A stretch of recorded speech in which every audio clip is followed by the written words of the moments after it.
from TV welcomes you to this broadcast of the Dork Side Pokemon League.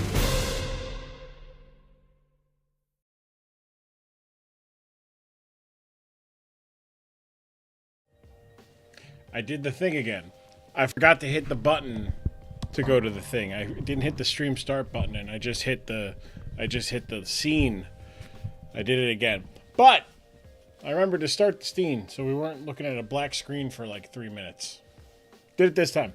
What is up, everybody? Hello, hello, hello. I am Grum, your commissioner and host of all things DSPL, Dork Side Pokemon League, here with our 4th week in Season 5. It's crazy, because if you really think about it, we do 2 seasons. I think, don't mind the box there. The box is there because we're moving and stuff like that. Also because I didn't notice that the box was behind me when before I started to stream. So it is what it is. It's going to hang out there. It'll be our friend. Hello, Zealous. Hello, Corn. How we all doing? Hope we're all doing good. Sport Tech. It's a solid box. So I kept it for the thing I actually bought it. But I bought let's put Belly Bolt up here. Bought it for can we put Belly Bolt? Can I put Belly Bolt here? Is he gonna show up on camera? Probably not. No. But if I do this, there it is. There we go. Belly Bolt can hang out a little bit. A little peek through. Look at that. Look at his little face. Look at his face. Benedict Grumberbatch. Hello, Spencer. How you doing? I hope everyone's doing good. Corn, congrats on enjoying the fruits of another team's labor. I know your team couldn't be the one to do it. I've been there before, but living within proximity of the Pacific Northwest and being able to enjoy the fruits of labor. Any cool Monster Rancher fights? Nah, but I do have Belly Bolt chilling right here in the bottom. That's all right. Fuck the Pats. Exactly, right? We're all winners. We're all winners except the Pats fans. Man. Good times. Anyways, let's talk about good content and good enjoyable fights and good enjoyable everything. This week, we've got 7 games. 7 beautiful games. We've got myself in this, of course. I'm one of the 7 games, but our main event tonight will be Demir taking on the reigning champion. 2-2-1 teams, very close in differential, very close teams. We also have the Midwest Wochiens taking on the Greninja Eagles, the Montana Marowaks taking on the Fighting Blazekins of Delaware, Long Island Ducklets taking on Boston Dartrix. We got myself, the Philadelphia T-Tars, taking on the Twin City Thick Boys. We've got Baxcaliburs, actually, let me rephrase that. The Arizona Diamondbacks taking on the Minnesota Lycan Wolves. And we've got the Montreal Mismagiuses taking on the Magan Miniors. We are whacking off. Doing good.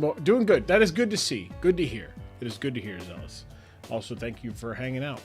We are live on Twitch, live on YouTube. If you are here for the first time, welcome. If you're here because you're one of the many people that watch, I love it. Either way, leave a like and subscribe on the YouTube. That helps out. Follow on Twitch. That also helps out. I need to get a haircut. I should probably trim up my face a little bit. Anyways, little fun thing. Today is like a warm-up because tomorrow I'm going to be doing this like for real, kind of, in the sense that I will be doing live basketball commentary for the community college I go to. I'm taking classes at. So gotta warm up the voice a little bit, get it going, get a nice little keeping track of stuff. So we're gonna be doing all that. Obviously, I'm not gonna be in control of the board and everything, so I'm not gonna be distracted and everything. Hopefully, who knows, but we'll see. Game number 1, let's take a look at it. Game number 1 here, we've got Nallis and Willie Law taking on each other. We've got some fast electric types. That is not correct. It's not correct on my side of things. Why isn't it correct on my side of things? Oh, I know why it's not correct on my side of things. Because I never set this back correctly. Yeah, okay. I never set this back correctly. Hold on. My side of things are not correct. Also not correct.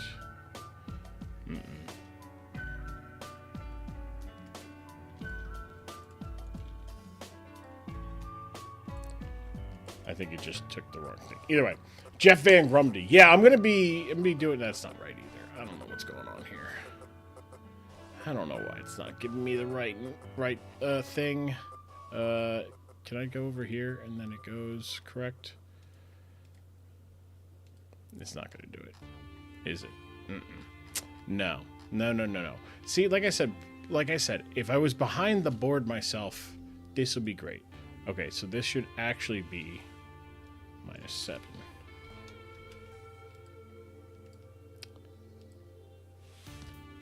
If I do this, but it becomes G.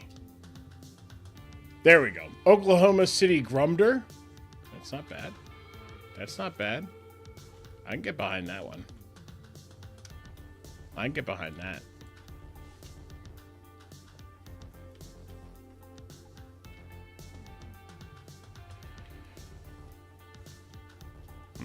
Why is it doing this incorrectly?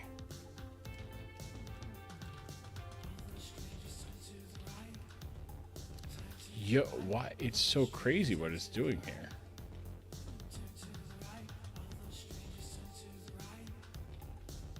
It's very funny what it is doing to my whatchamacallit here. I don't know what I did here. I truly don't know why it is this is crazy. This is crazy what it's doing. All right. I'm just going to look at it off this here. We've lost the there's Chicken and Grumplins. Yeah, there's not too many. Andre Grumman is the only other one I can think of. I'm sure I'll fix this. I went and fixed one part of this, but I forgot to fix another part. Either way, we've got Willie's Laws, Greninja-Delphia 0-3. Not the ideal start to the season for Willie Law. However, he got himself a fast little team here. He's got himself a nice little squad looking to go up against Nalis's 2-1 team. Nalis getting his first loss of the season last week to me. But that Petulant is looking pretty strong into this matchup simply because it is faster than the steel type. One of the steel types. Actually, both the steel types. But both steel types are physically bulky as opposed to having some special bulk. And the Arboliva looks very strong into this matchup as well. Although Komodo could do some things in this matchup, even though as a dragon fighting type, it is weak to fairy type. There is no natural fairy type on this roster for. Okay, that did work. Correct. Good. For analysis side of things, looking at the team averages and whatnot, break it down a little bit more. Break it down. Offensively, Nalis's team, very strong, but his special defense is very good. Very good special defense. The defense itself, not great. Part of that is because of Blissey, but also it is a team that has some big numbers in some places and not so big numbers in some other places. But yes, the ground, both teams weak to ground, but the normal, the real thought-provoking stuff right there for analysis side of things is that he doesn't really have a natural type to go after the weaknesses of Willie Law's team, whether they be ground or fighting. So we're going to see some Terra. Either it's going to be from the Tornadus or it's going to be from the Arboliva. On Willie's side of things, doesn't have a really strong, outside of Urshifu Urshifu single strike, who can do a lot of big damage in a really big way, especially against the team that now has their defenses are generally weaker. But that speed he has at 97 is important to note because it is not fast enough to outspeed Mew unless Mew wants to go a little bit bulky, but Mew not going to outspeed, that is a little dangerous just because of the type matchup. But a Scarf Urshifu set could be very, very strong for Nalus in this matchup. Or for Willie in this matchup, I should say. For the starting lineups for our opener here, let's take a look here at our starting lineups once I get them up and about. There we go. Boom! Taking a look at Nalus' side of things first. We've got Arboliva. I'm a Boliva. Terra Electric with Expert Belt. We've got Giga Drain, Dazzling Gleam, Terra Blast, and Earth Power. A lot of bulk, a lot of special attack, but some investment into the defenses. That is interesting. But it's very clear this is going to be offensive. Terra Electric goes really good into this team. We just saw there wasn't really a strong ground type that wants to come in on a Giga Drain, but that's what you're a Giga Drain. That's what you do.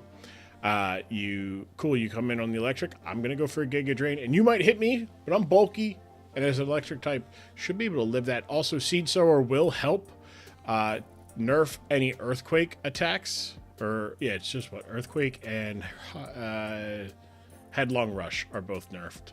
And I think Bulldoze as well are nerfed by Grassy Terrain being up. Next up, we got Dan Dex Number, the Petron with an Air Balloon, Parting Shot, Toxic, Hex, and Recover. So just only Hex is its only attack. That is very interesting. Toxic, there's 2 steel types. We saw that, and the Grafai. Grafai also in this matchup does a pretty decent job against the Petron, especially the speed, but also it can Encore. It has Prankster. It also can just go knockoff and be a little bit annoying that way. We got Monty Move Pool, Terrain Extender, Psychic Terrain, Expanding Force, Dazzling Gleam, and Agility. So we're getting up fast. We're getting ideally 8 turns of Psychic Terrain to help the Expanding Force here. And I think if I'm seeing Expanding Force and Psychic Terrain from you, and I'm seeing a Hoopa Unbound, buddy, let me tell you right now, no one can hinder the Jinder. And I see Choice Specs, Expanding Force, Dark Pulse, Focus Blast, and Thunderbolt. Whoo-wee. We got 170 special attack. Good lord. That's not even full investment. He said, I'm gonna do some investment here just to make sure I'm okay. And I like that. I like that a lot by Nalus. Regieleki with Assault Vest, Explosion, Rapid Spin, Volt Switch, and Thunderbolt. Your standard Regieleki, but it does have the HP and special defense, so it's going to be a nice special attack taker, which is interesting. I've never seen that from a Regieleki, but 80 HP is not bad. And then you throw an Assault Vest, that's going to get up to what, 327? It's a pretty decent number. Plus with Transistor, you're still hitting hard with your electric attacks. I like that. And then Tornadus, Terra Flying, Rocky Helmet. We got Taunt, Bleak Windstorm, Grass Knot, and U-Turn. We've got a bulky defensive. Let me see. So we've got special defense. Obviously, this is a Petra. It is defensive. So we got Monty Move Pool. We've got Arboliva and the Hoopa Unbound as your attackers this week. Tornadus. I like it. Tornadus just going for raw attack, raw defense here, and just being an annoying matchup for the Urshifu Urshifu Single Strike. Taking a look at the team for Willie. Now, Willie did tell me that he wasn't able to get to a computer, so the team that he had is the team he used in week 3 against AW, which we've seen before. Clanger Soul, Drain Punch, Flamethrower, Clanging Scale. So we broke this down last week. Again, obviously Willie was not able to get to a laptop to access his the good team. But we've got Clanger Soul, Drain Punch, Flamethrower, Clanging Scales, Komodo with some bulk and defenses. Corviknight, Iron Defense, Body Press, Brave Bird, and Roost. I like that. Heavy Duty Boots, Iron Bundle with Ice Beam, Freeze Dry, Flip Turn, and Encore, I should say. Machine Gun Skelly, again, great name. Torch Song, Will-O-Wisp, Slack Off, and Hex. Mike Gundy, he's a man, he's 40. Big game. I understand that it wasn't the ideal team he brought, but this should still go nuts into this matchup.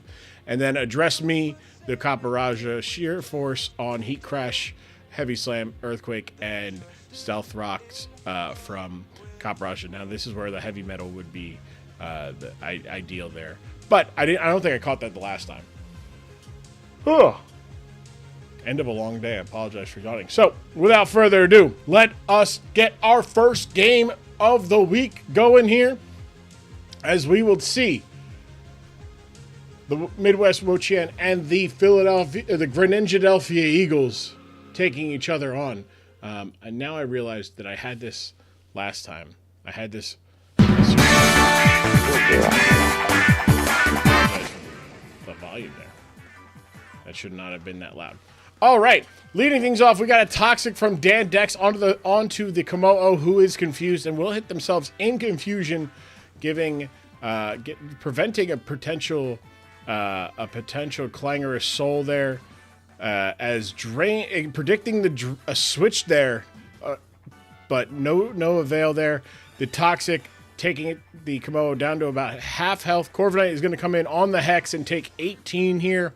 And not anything really can be done from the parting shot. Now, this is where Mirror Armor would be nice because Corviknight could still have a strong attack, but going for the Iron Defense here as the Thunderbolt will not get the kill. No investment there. Body Press almost gets the kill there.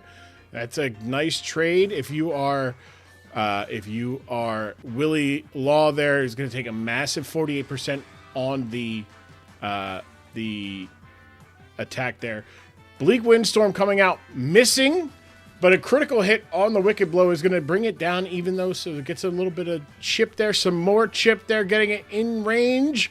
Bleak Windstorm is able to get the knockout there. Tornadus down to 21, but that 21 will become about a 54 after a regen here. Taunt is going to come out here as Corviknight goes for the Brave Bird, getting a knockout. So we're at 5-5 aside as Corviknight is down to 13, back to 13% health as Arboliva is going to be able to Terra right in front of this, not fearing it. A Body Press is going to do 22%.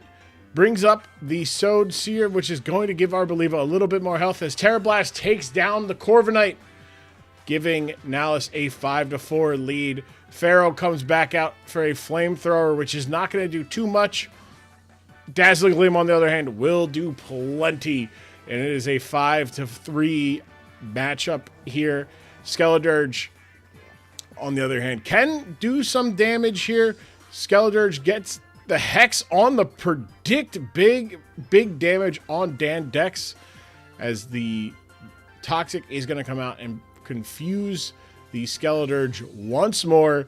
Torch Song, though, coming in, getting a big damage. Now, there's no Dondozo here, so that boost is going to be big, but this Hex is going to really hurt. If Skeledirge can fight through this Hex, it is going to be a knockout for Skeledirge, knocking out the Dan Dex Petrunt, but it is going to be a 4-2 game here as Willie Law needs a little bit of help here. Freeze Dry goes for the lesser of the two moves, doesn't get the freeze, but Encore's Monty move pool the Mew into using Psychic Terrain which will buy him another turn, swapping out into the Hoopa Unbound, who takes the Ice Beam for 37. Hoopa Unbound taking 31 on the next Freeze Dry, but Expanding Force says you cannot and you shall not hinder the Jinder.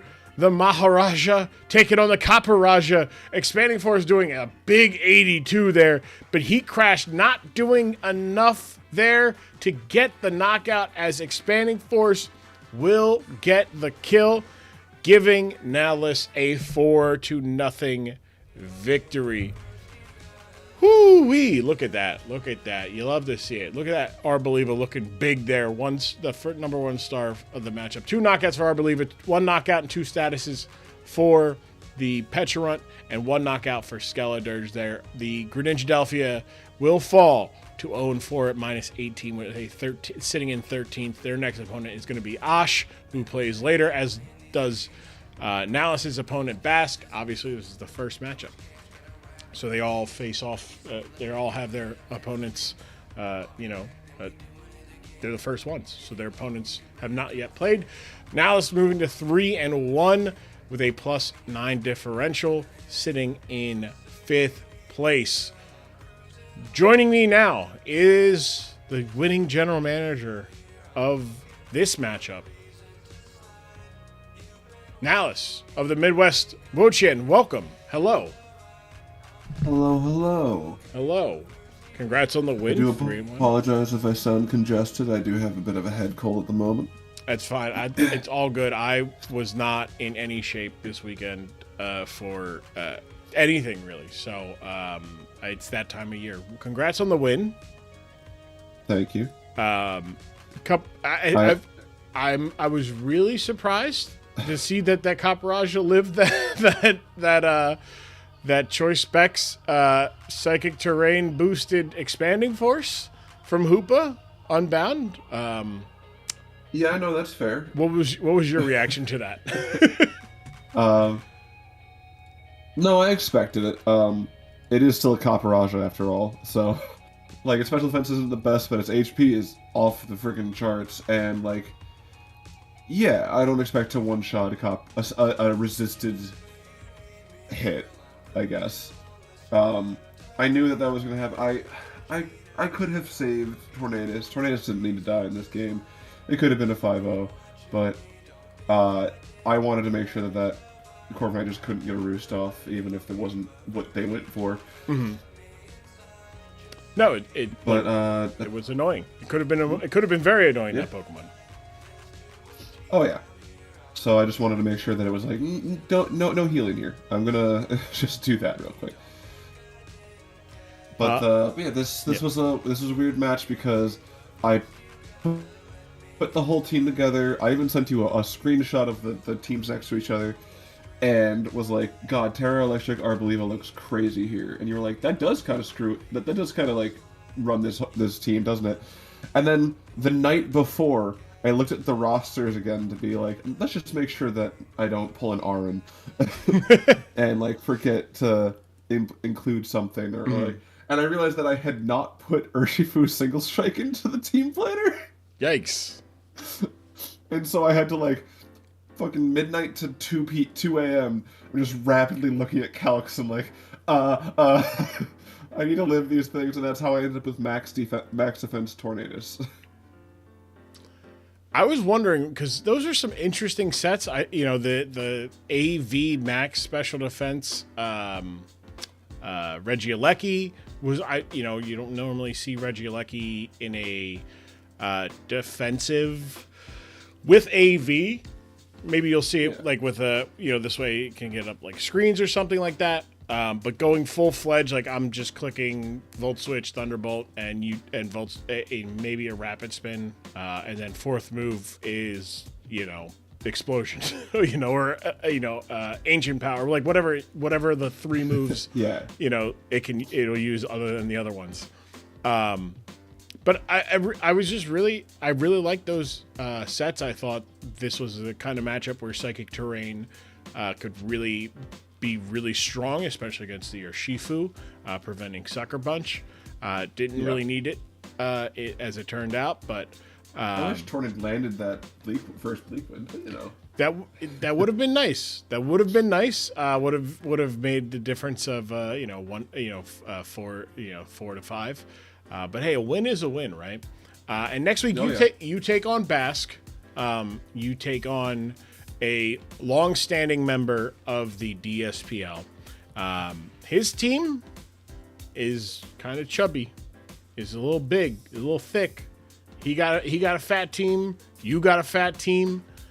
His numbers are big too, but you got the bigger numbers. How do you feel about your matchup? My numbers are bigger, and I will say this.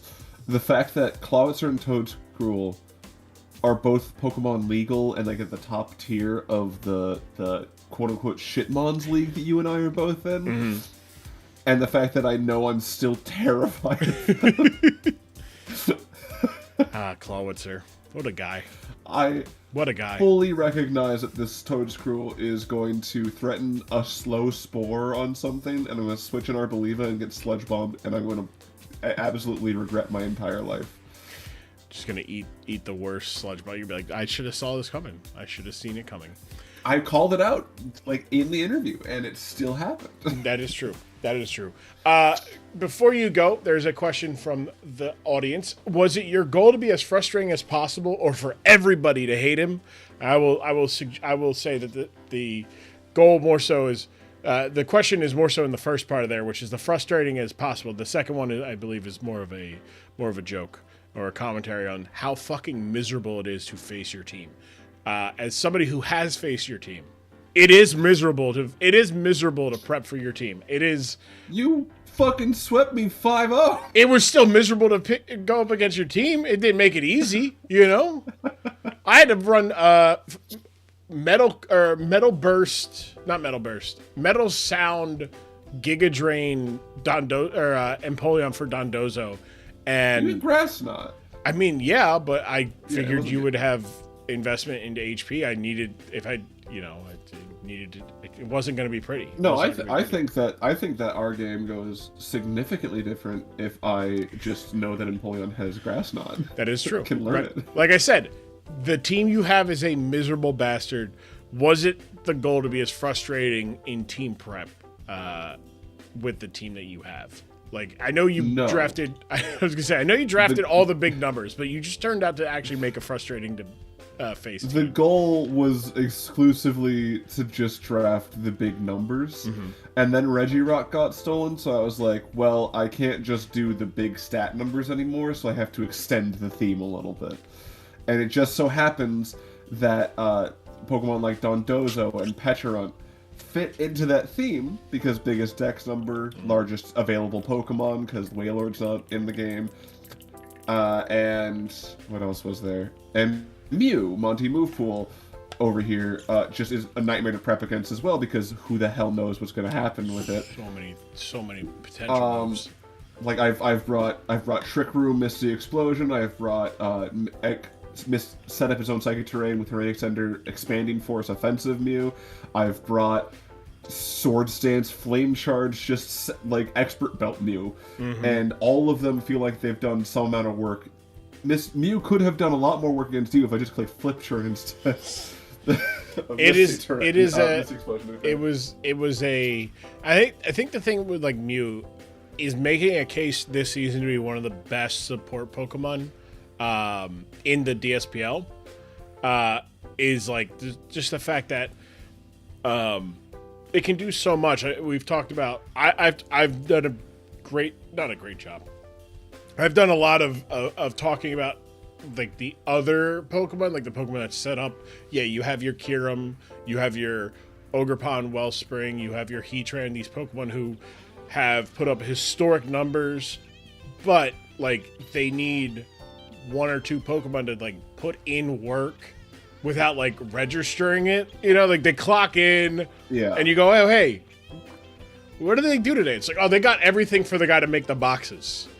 like they fueled up the car, you know, they fueled up the trucks, they, you know, made sure that, you know, the pens were, it's like all the little things. And I think Mew is really showing through your piloting of it, has really done a great job of showing off how versatile and how much that Pokemon can support its teammates and allow for a 3-in-1 team to have balanced output from, like, you don't have like necessarily a number one guy like Pokemon who is just like, yep, this is the guy, this is the one, like they're the one who's running the ship. Like, you can build around it, but it's like the result is like, oh, a balanced, output of knockouts and being 3-in-1 plus 9. Rampardos and Hoopa might have the largest attack stats, but like every Pokemon on my team is going to look at you and you're going to be like, I gotta bring something specific to deal with that. Yeah, like I'm looking at it right now. Like, you have 4 Pokemon in the top 15 in terms of knockouts. And that's almost a third of the top 15 belongs to you. And that's just, and like one of them is Mew. But it's also like that's kind of nutty when it's like, hey, like this one Pokemon is responsible for some of the better knockout artists in the game. You also have, Petrunt currently sits in 3rd place for statuses. You have you don't have anybody. You don't have any hazard. Hazards aren't necessarily your game with this team, but it don't matter. Not yet. Not yet. You got Mew's got two assists. In the league so far, which is tied for 1st. That's very good. Like, it's doing what it needs to do, and it shows. You're 3-in-1. Go ahead.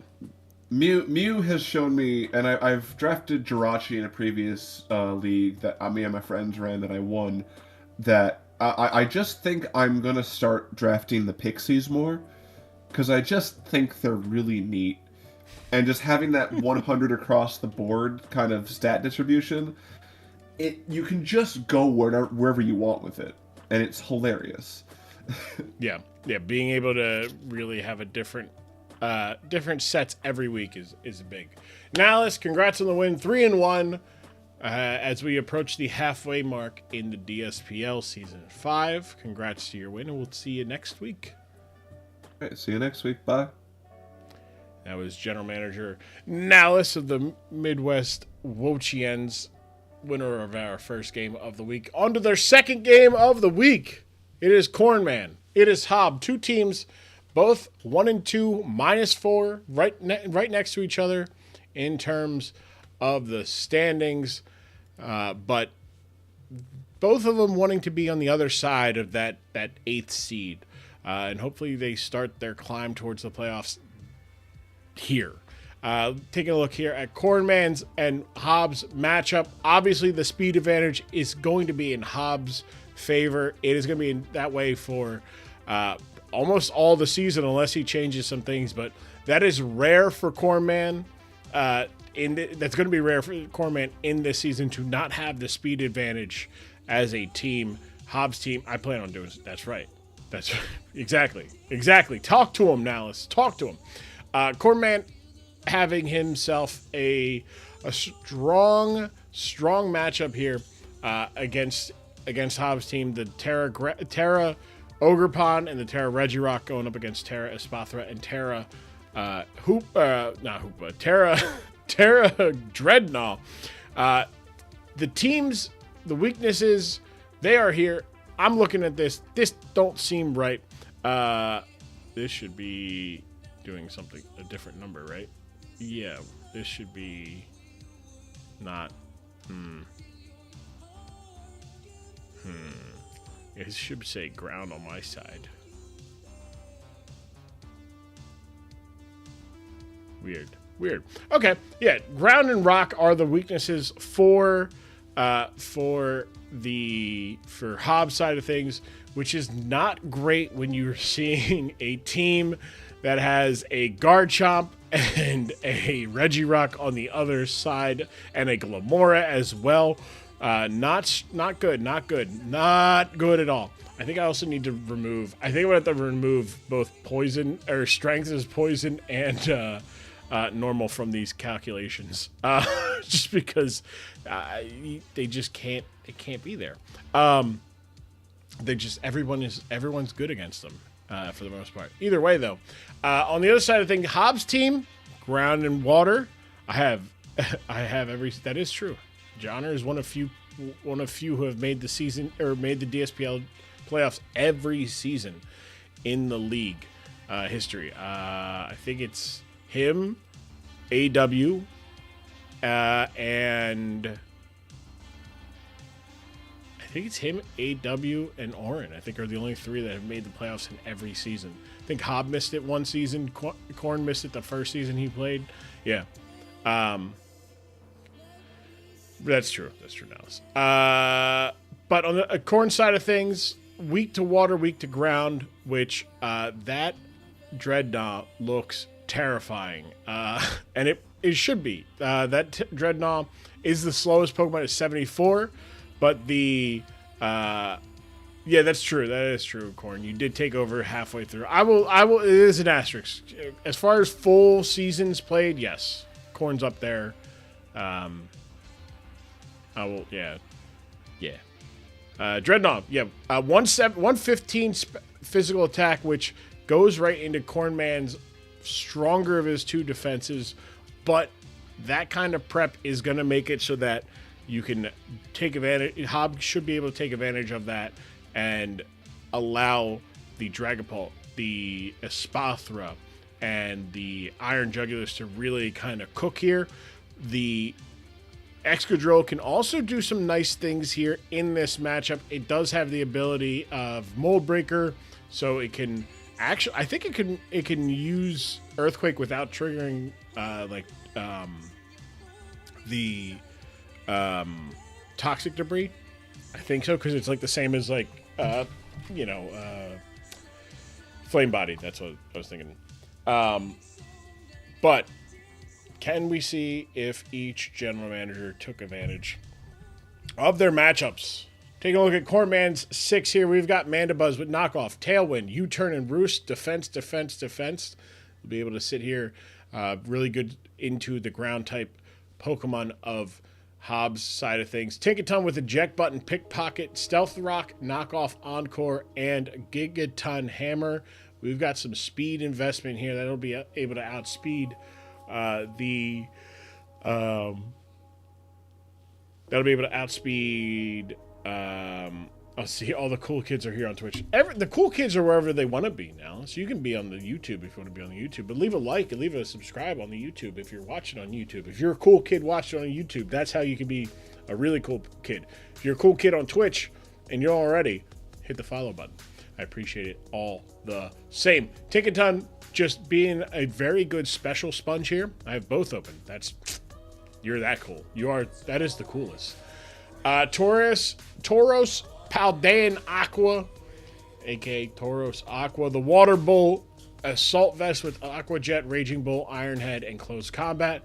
We've got just speed here with Tauros. Tauros is going to be able to outspeed some things, but not everything on that side of the field. Ogerpon with Choice Band.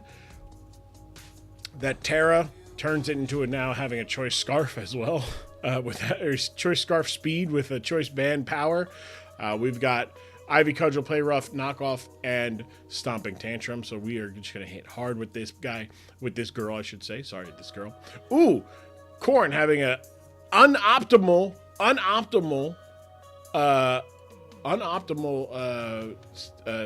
thing here. Interesting. I was wondering. Oh, you can't see it. Oh, wait, there it is.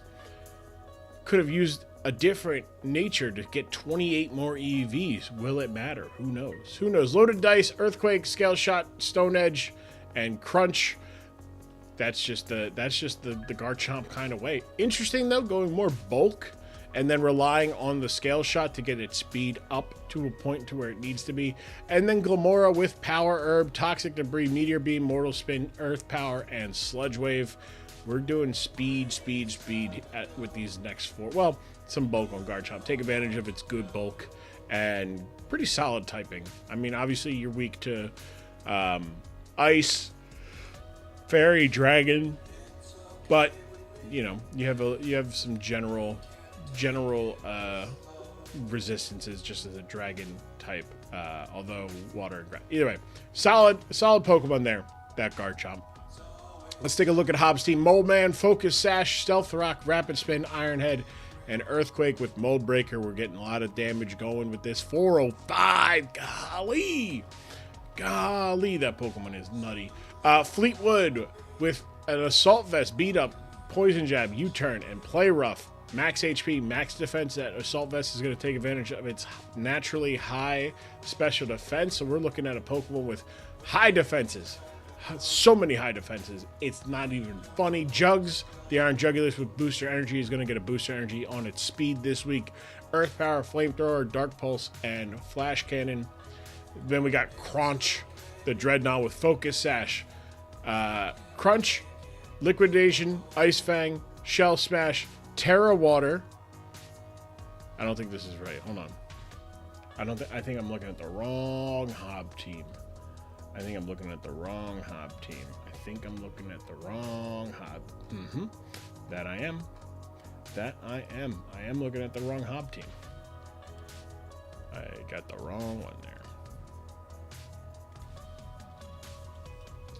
All right, let's do this again for Hob. I was sitting there like, wait.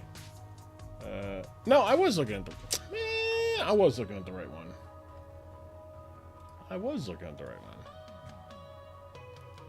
This is the team from last week. I was looking at the right one. Nope. Oh, Hob. There we go. All right. Jugs. We got Crunch. Terra Water. I don't remember him going Terra. This is the one that he sent me, and that's what was throwing me off because it's Terra Ice. I know that in the game. The one he sent me was Terra Water. Yeah. So yeah, it's Terra Ice, which gives Ice Fang a nice little boost there. Would have liked to seen a Terra Ground, just so that Earthquake does even more, or a Terra Dragon. Terra Dragon wouldn't have been bad either. Spoiler. But yeah, it's Terra Ice. I would have liked to see this on this. Also, in general, I think I've said this before, but like if you have a Pokemon with like a 30 different speed and attack or special attack or whatever, and you go in that speed, because you get so like, yeah, it stinks that like you lose, 10% here, so it goes from 361 to 329, but that difference of 30 points in speed is the difference of 60 points when you Shell Smash. So that is there. Useless, the Sceptile, Psychic Seed, Unburden, Substitute, Leaf Blade, Acrobatics, and Swords Dance. Not bad.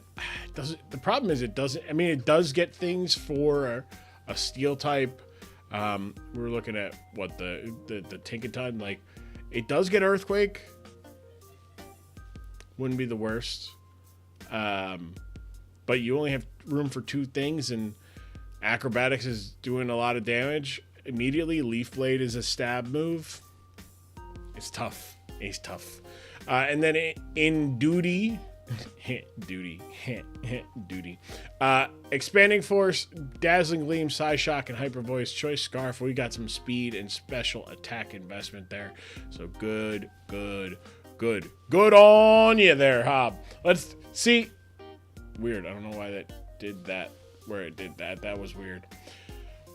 Montana Marowaks whacking off the Fighting Blazekins, fighting back. Here we go. Game number 2 of week number 4. Leading things off is Mandibuzz for Cornman. And on the Blaziken side of things is going to be Mole Man, the Excadrill there. So an advantageous for, I'd say Cornman really here.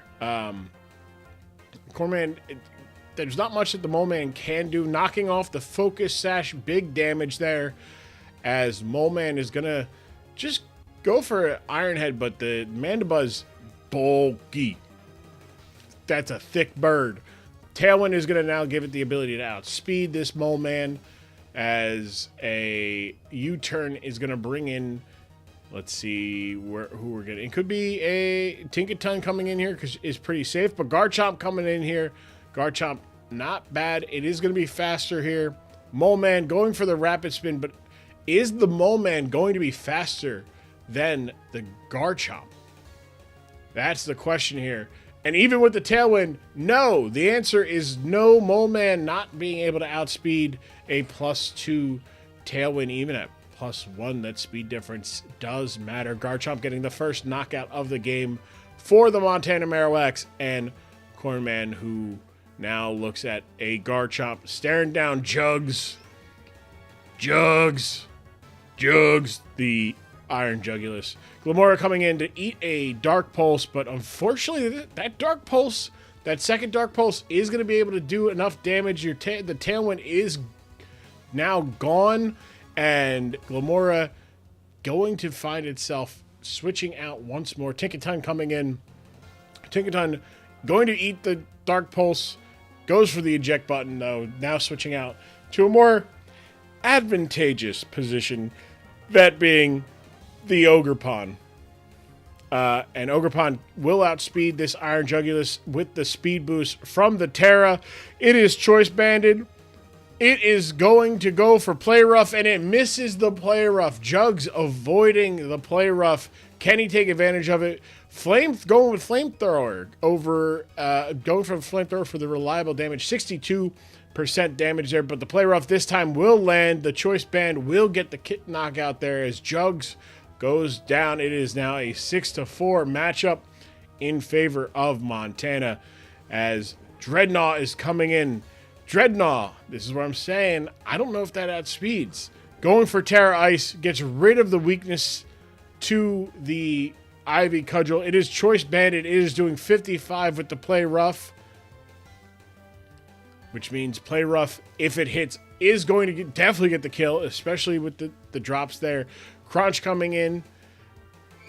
Crunch leaving, avoiding the speed tier is not advantageous there. Play Rough going to get 15% onto Fleetwood. Fleetwood having the ability Toxic boost here. Does not really affect the Tinkaton, who comes in easy peasy, lemon squeezy. The U-turn is going to do a little bit there, a little blip there, as Fleetwood is going to lose its Assault Vest, going back into Dreadnought, who does not have the speed advantage in this 1v1, and the Gigaton Hammer bonk on the head. A lot of bonking going on. Ivy Cudgel from the Iron for the Ogerpon. You got the Gigaton Hammer from the Tinkaton. A lot of bonking going on. A lot of bonking in this Marowak locker room.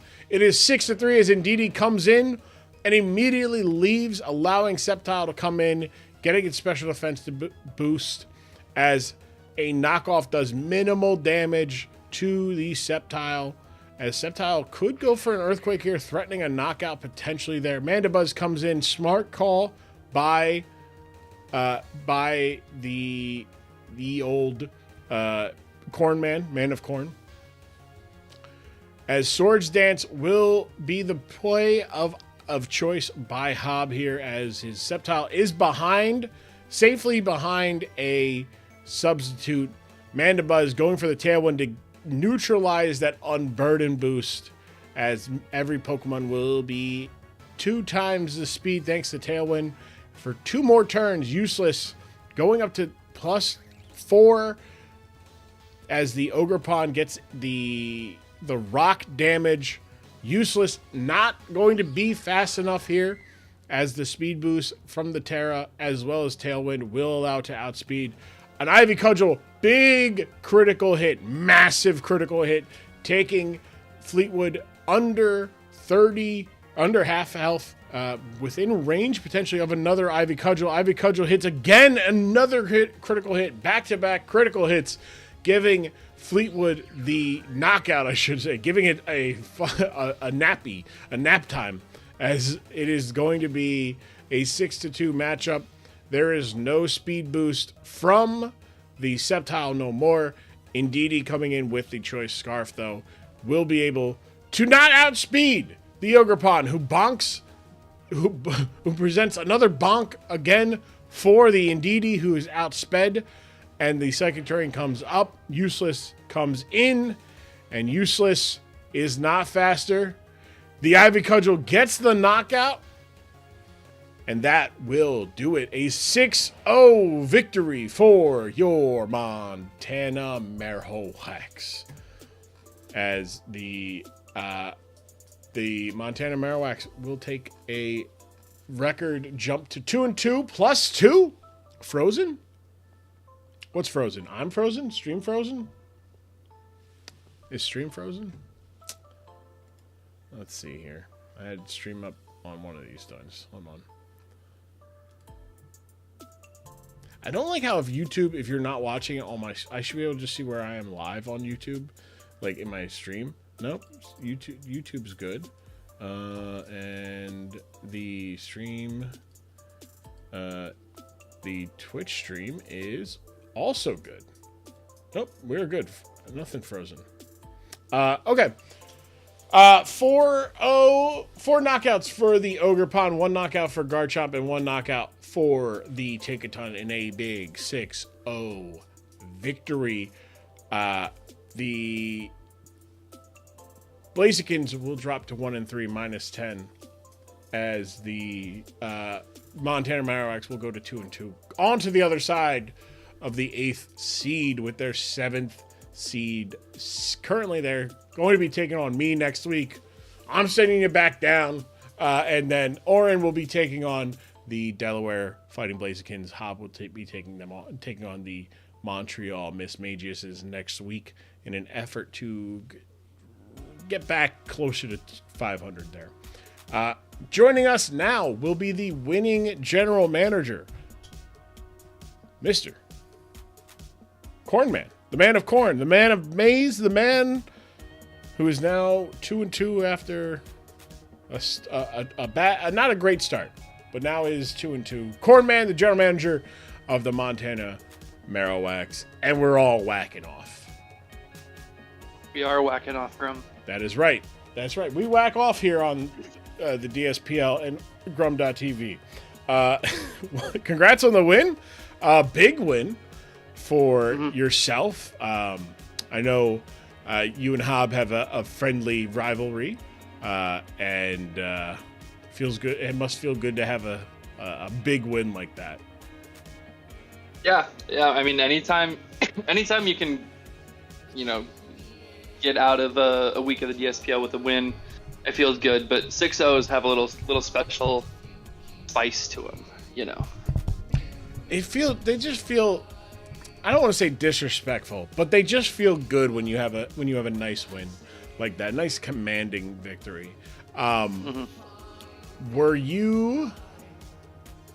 So the play that came back in my mind really was the fact that he switched out the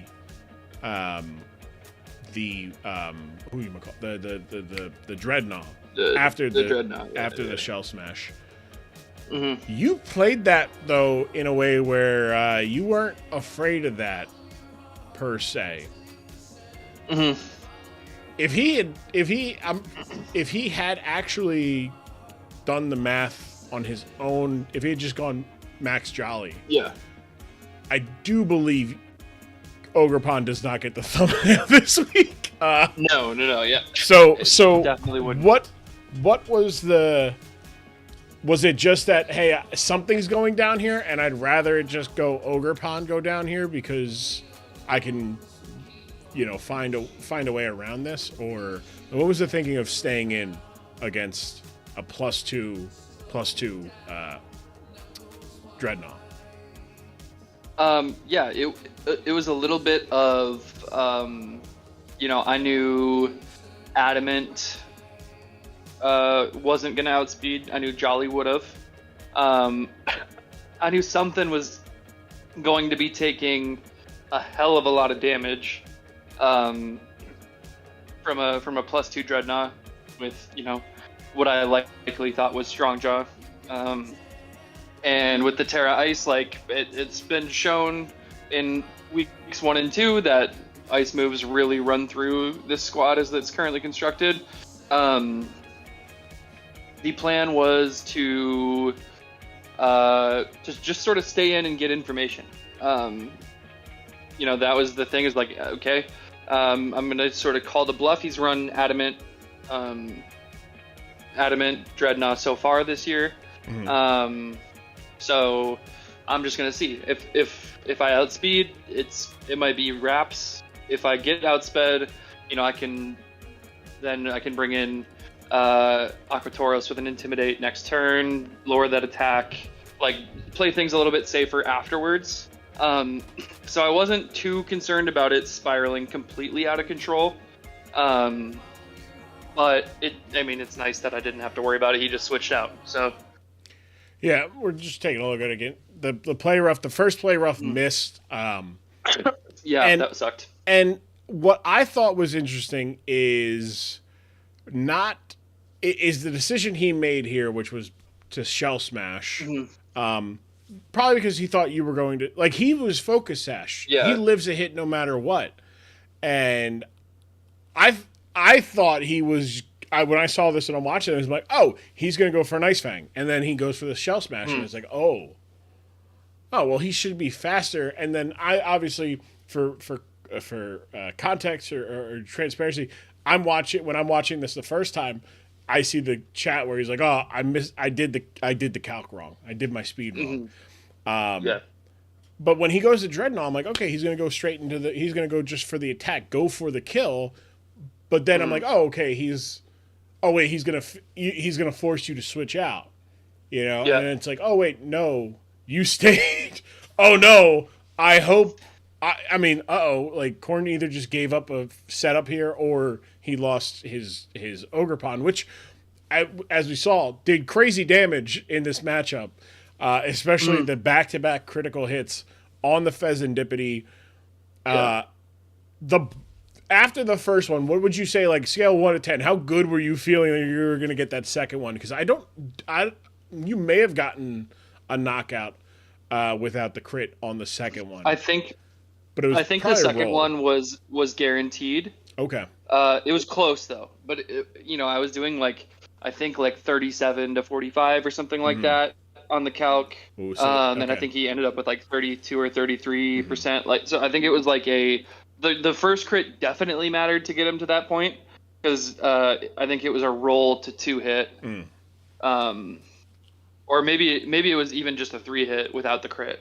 That was 85 to 32 in a single hit. Like Ogerpon, you're and that was max HP, max defense. That's not obviously its special defense is better, but that is still it's a resist too. Right. Yeah, like it,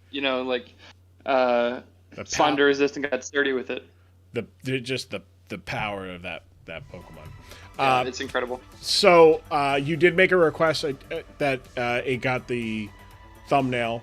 I obliged because look, I thought it did a great. Getting the first crit, huge. Second crit to remove all doubts there. But also, I thought you played very well around the Sceptile's, speed boost.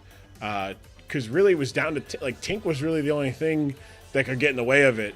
If it wasn't for that Tailwind, and you played around it spectacularly. Thank you. And, the Tailwind I think was kind of the key to my game. I initially in this first build that I had for Hob, I had 3 Scarfs on the team. Wow. I had scarfed. I had originally scarfed Ogerpon. I had scarfed Garchomp. And I had scarfed. Who else did I scarf?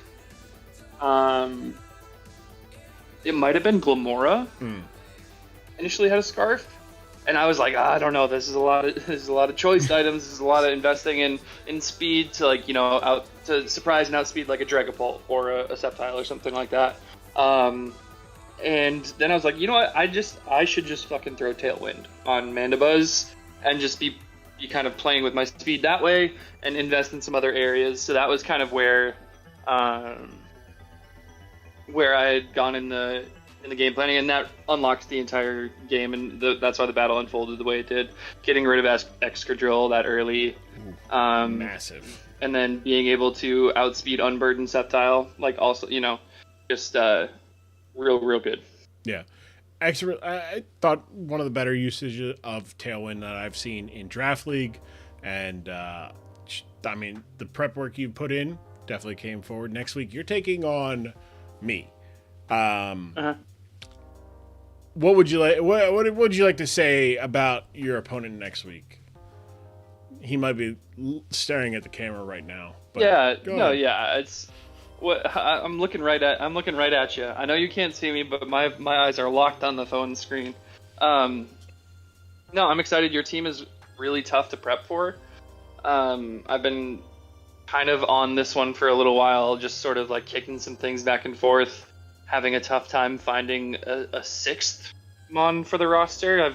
I've got a few ideas that I'm kicking around for the sixth spot, but it's a tough team to prep for, and there's gonna be a hole no matter where, and I just have to pray that you don't also see that hole. It requires a specific thing for you to bring that would really screw this team build over. I'm not going to tell you what it is. I know you would love for me to tell you. You know what? I was just thinking. Let you in on a spoiler. It's definitely choice band Dust Noir. That's the thing. No one. Like I'm waiting. I almost cut this from. Hey, cut string. Hey, no. Everybody's no one respects that Dust Noir on my team, and he's gonna make it somebody. He's gonna get one knockout this season. I don't know who it'll be against, but yeah. Yeah, no, it's gonna be a tough matchup. We have good battles. You're a great battler and prepper. We work together in your front office quite a bit for your other leagues that you're in. And so it's gonna be good. It'll be scenes. I'm excited for everybody to see it next week. Cinema. And it shall be cinema. It'll be my second battle against the Bloodline, and if it's anything like the first one this season, it'll be a nail biter. Cornman, 2-2. Congrats on consecutive wins to get yourself back to 500 and get yourself back in the playoff picture early in the season. We're approaching the halfway mark, but still early, and it's always good to talk to you, pal. Enjoy the city's reveling of their. You can just sit back and be like, you know what, I won too because the Pats lost. And exactly. Yep. That's the good stuff. It's always good. General Manager Cornman. 2 soon to be 2-2, soon to be 3-2. I don't know about that one, pal. Don't know. We'll see. Maybe. Probably. I don't know. Who knows? But again, General Manager Cornman of the Montana Marowaks, and we're all whacking off. Let's take a look here at our next game here. Matchup number 3. Game number 3. It is the Long Island Ducklets and the Boston Dartrix. 2-2-1 teams taking on each other. Tough battles here. I believe this is Johnner's last match with his roster. He's going to make another. He's making another change for next week. And Spencer's making a change, I believe, for next week as well, or maybe this week. I need to look at that. Hopefully, his opponent. I think he got that in. He did get that in before the deadline, so I do have to change that for next week. But Johnner's team, it is a fast team. It's got some speed. It has some speed control as well with the Rabombi's sticky webs. Terra, Blastoise, Terra Kilowattrel. Beautiful, beautiful, beautiful options there. Taking on Spencer's Terra Raging Bolt and Terra Rhydon. Again, beautiful, beautiful, beautiful options. Rhydon, Rhyperior going up against each other. We've got 2 dragon types in Kyurem and the Raging Bolt. Scary, scary fighting types in Annihilate and the Sneasler. Steel types that are immune to ground, which that's a Bloodline and friend's favorite. Bronzong, look at the guy. He's a silly guy. He doesn't touch the ground. Just a lot of fun here with the teams. Manaphy is an interesting Pokemon this week, as Johnner does have a weakness. Weird. It should, again, why is it coming up? Why does it not come up what it's supposed to come up? That says ghost, so it should say if E50. Yeah. Why is it not going to the ghost? Weird. Weird. Okay. But yes, ghost types, rock types, and the psychic types are the weaknesses for Johnner, and that doesn't bode particularly well with the Zoroark on the other side of things, as well. Even the Hatterene, the Hatterene.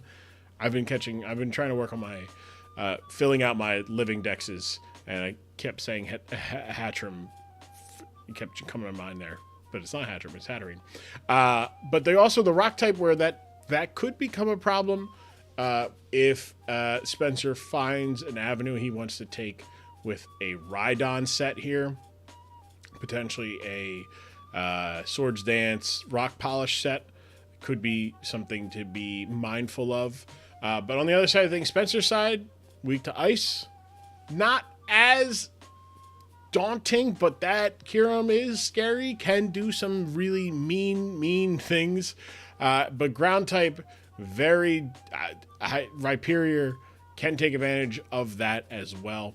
The Cinderace has the potential as well in this matchup, because the speed is going to become a problem, and the fact that it's going to be faster than everything but the Sneasler. Sneasler can get to double speed, which would not be ideal, but there are ways around that. We just saw that. With Cornman's team.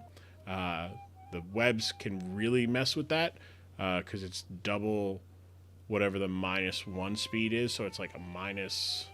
It's like turns into, I forget what math. The math doesn't math as well, but I think like a Scarf user, a Scarf Cinderace would outspeed Unburdened -1 Sneasler by a smidge. But we will see that if that so happens. Offensively, both teams hit hard physically, especially not as much on Johnner's side of things, but can take advantage of the weaker special defenses of Spencer. The bulk also not really there for Spencer, despite a Rhydon, Raging Bolt, and a Manaphy. Let's take a look here at the starting lineups. Starting for your Long Island Ducklets is going to be Bronzong, Alicia with Light Clay, Reflect, Light Screen, Psychic, and Flash Cannon. We got some special attack here.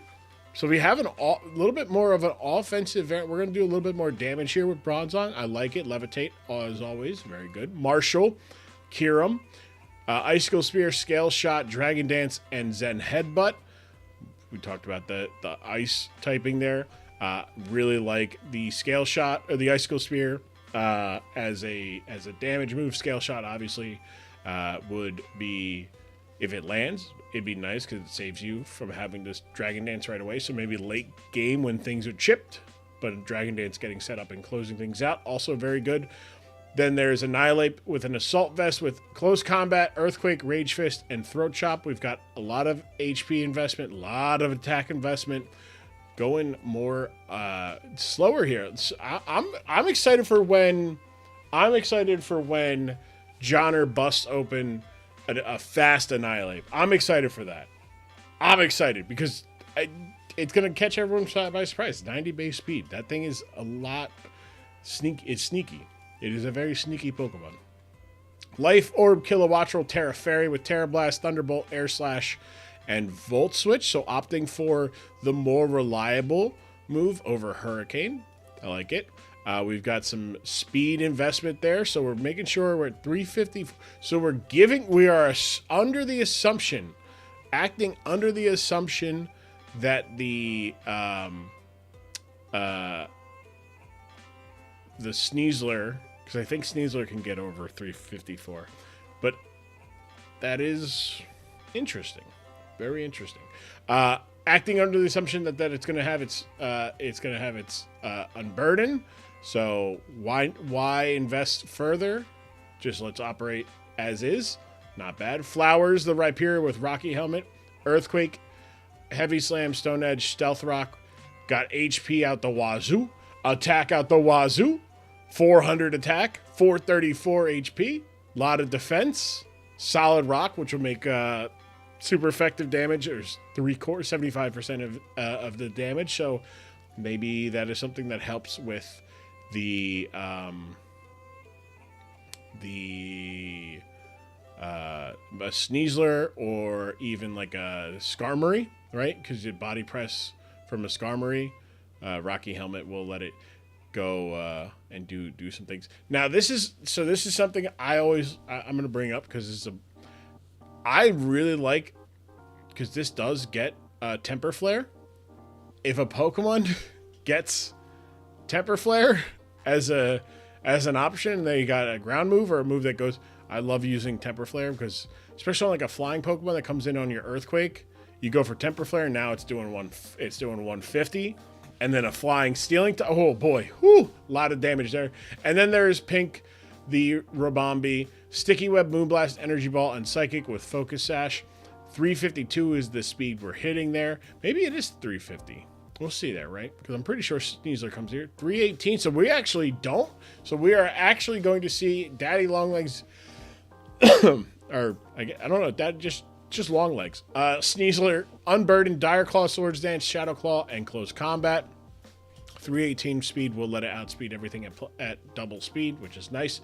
Hard Drive check, the Serena with Citrus Berry. So we've got Rapid Spin, Knockoff, Triple Axle, and Trop Kick.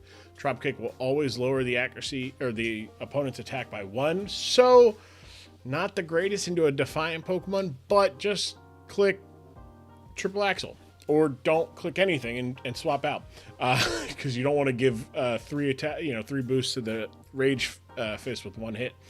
Then there's Hunter, the Zoroark with Life Orb, Bitter Malice, Hyper Voice, Psychic, and Agility. I like that. I like that in this matchup a lot.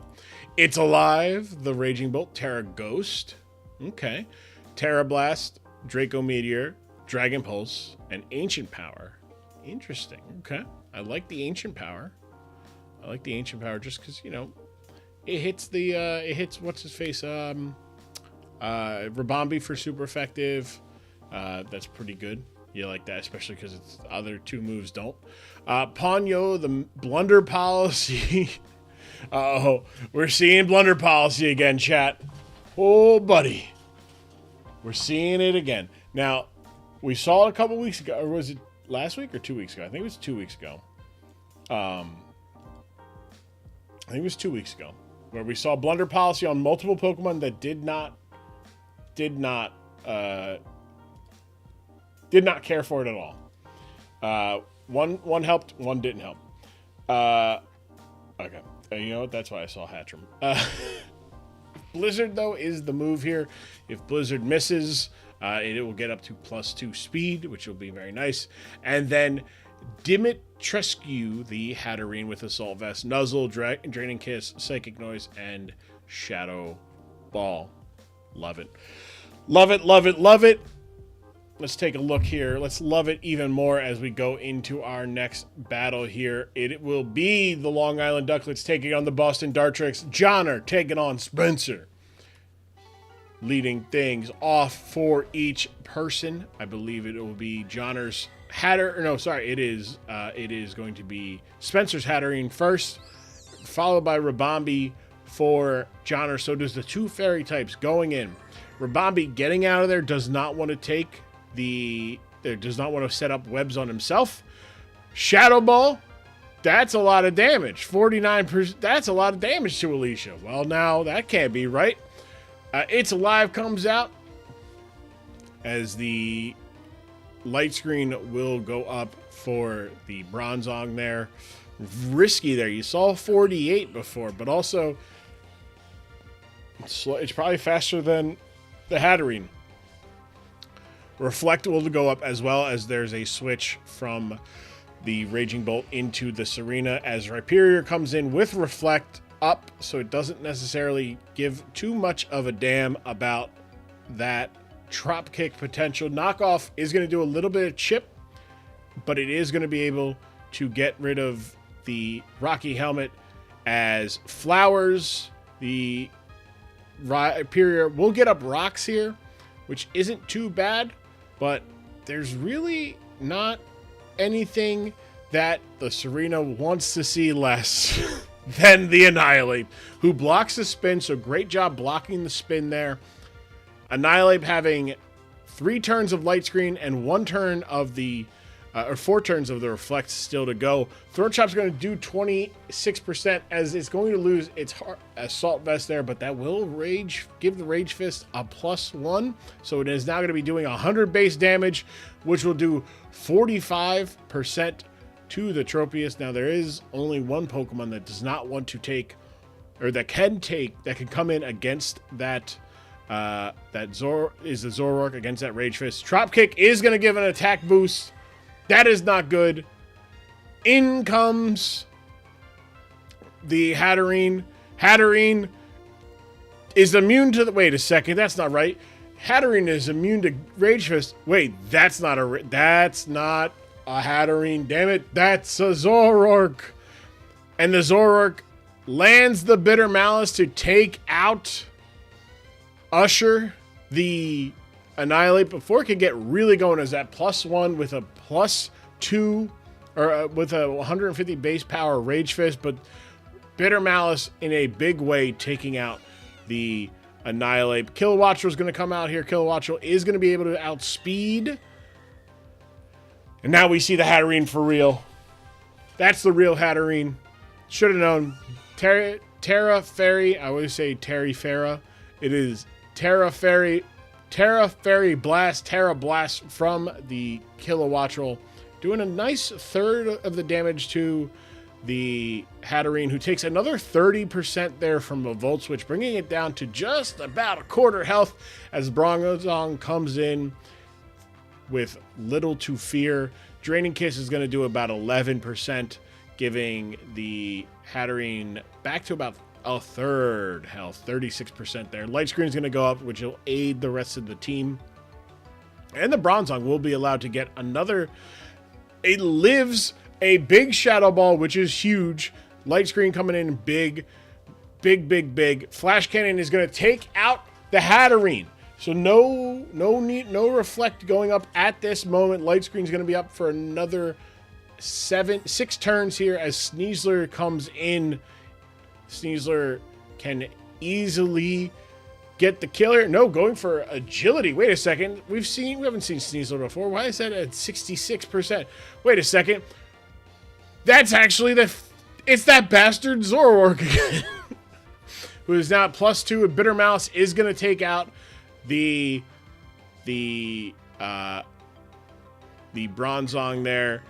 I think that was a mistake. I think going for the Bitter Malice just to get the kill there instead of going for the agility is a little bit greedy there, because you lost so much health, and then eventually, you trade your Zoroark for your Bronzong. But no more screens for the next 3 turns, though. Rabombi gets to sit behind. It's alive, and there's no Hatterene either. There's no Hatterene. There is nothing to stop these webs from going up as the Raging Bolt lands a big Ancient Power, but the Light Screen helping in a big way. No Omni Boost for the Raging Bolt, who takes a Moonblast to start the next turn. Firing back with another Ancient Power. Does it get an Omni Boost? Does it get the 10% chance there? No, it does not. Pink, the Rabombi leaves as Flowers comes in with one more turn to go here of its Light Screen. No Ancient Power boost. This time, Dragon Pulse is going to do 33% to the Rhyperior, who returns fire with a massive Earthquake, which gets a critical hit, knocking out the Raging Bolt. Whew. We've got a 3-4 matchup here, back and forth between the Ducklets and the Boston Dartrix. The Light Screen is gone, so no more screens. No more screens, but Serena's going to come in here. It's caught in a sticky web as Flowers.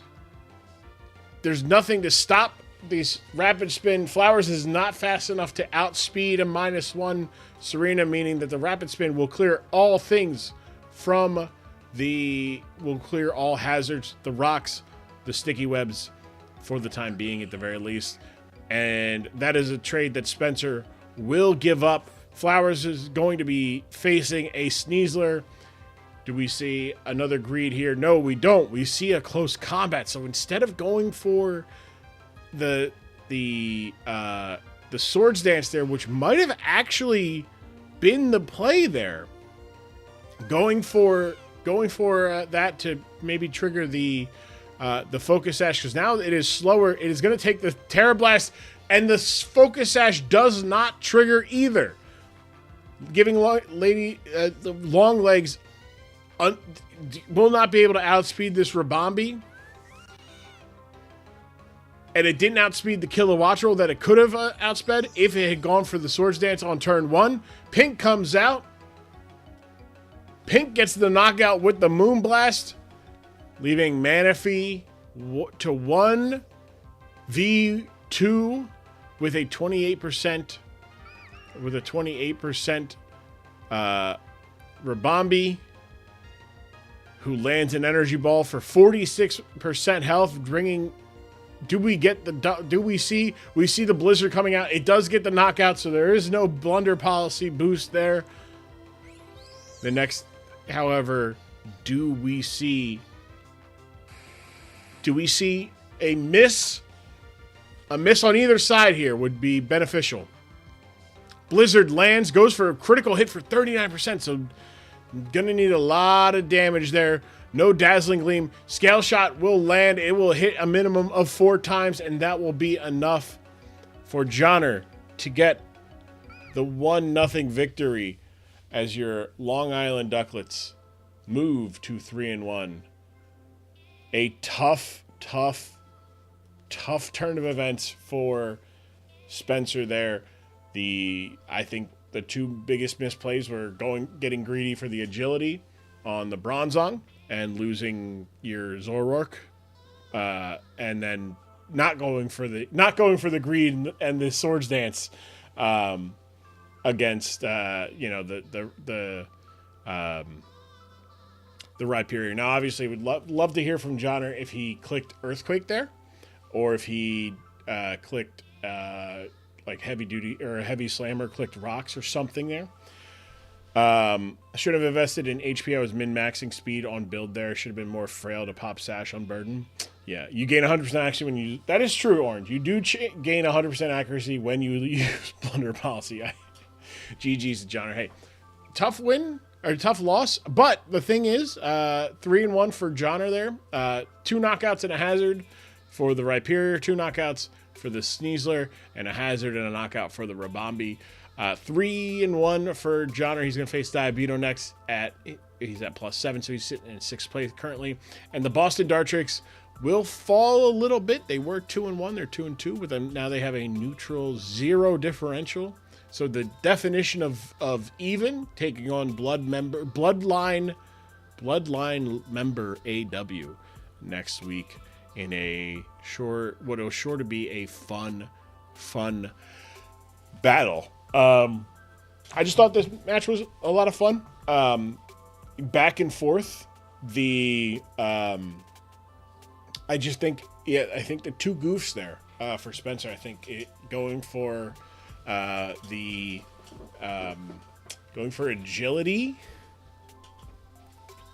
Probably take the knockout and just do damage. You're faster than you would have been. I mean, you're faster than two of the Pokemon there, and then you had the min. I think that's the thing. I've done that as well, Spencer, is that you sit there and you're like, okay, I'm going to put some HP in there. You're like, oh, what item do I want to run? Let me do Focus Sash. And you don't go back.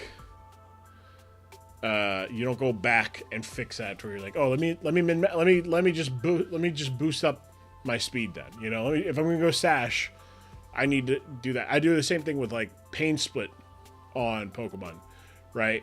And you want your Pokemon to be defensive and you want them to Pain Split, but they do more when they have less HP. So you're like, I'm actually hurting myself. I received Tales of... Yes, Orin. We haven't gotten to it yet, but I will read it. So that was game number 3, right? Yeah. So we're going into game numero 4 with this one. Leave a like if you're watching this on YouTube. Leave a like If you haven't already, leave a like on, follow on Twitch, subscribe on YouTube. Makes me happy. Makes me feel good. Makes me feel good. Makes everybody feel good. Makes everybody feel good. Take a drink of water here. Almost about halfway. About halfway through. Once the next game starts, we'll be halfway through the stream.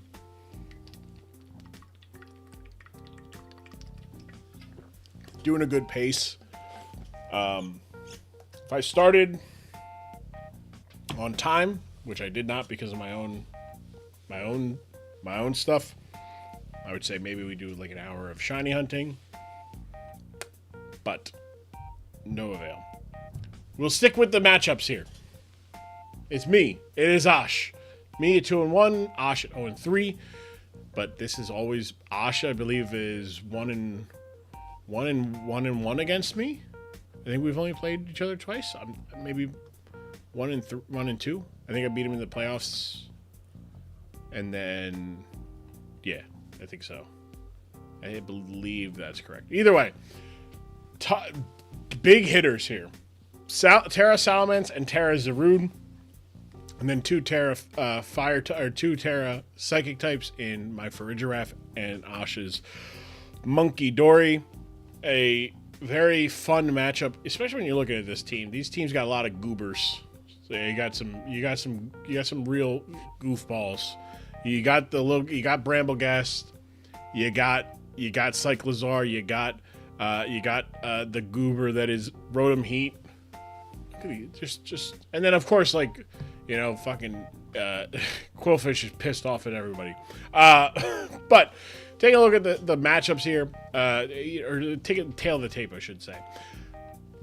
Almost identical in terms of statistics, except swap out the HP and the defenses for both.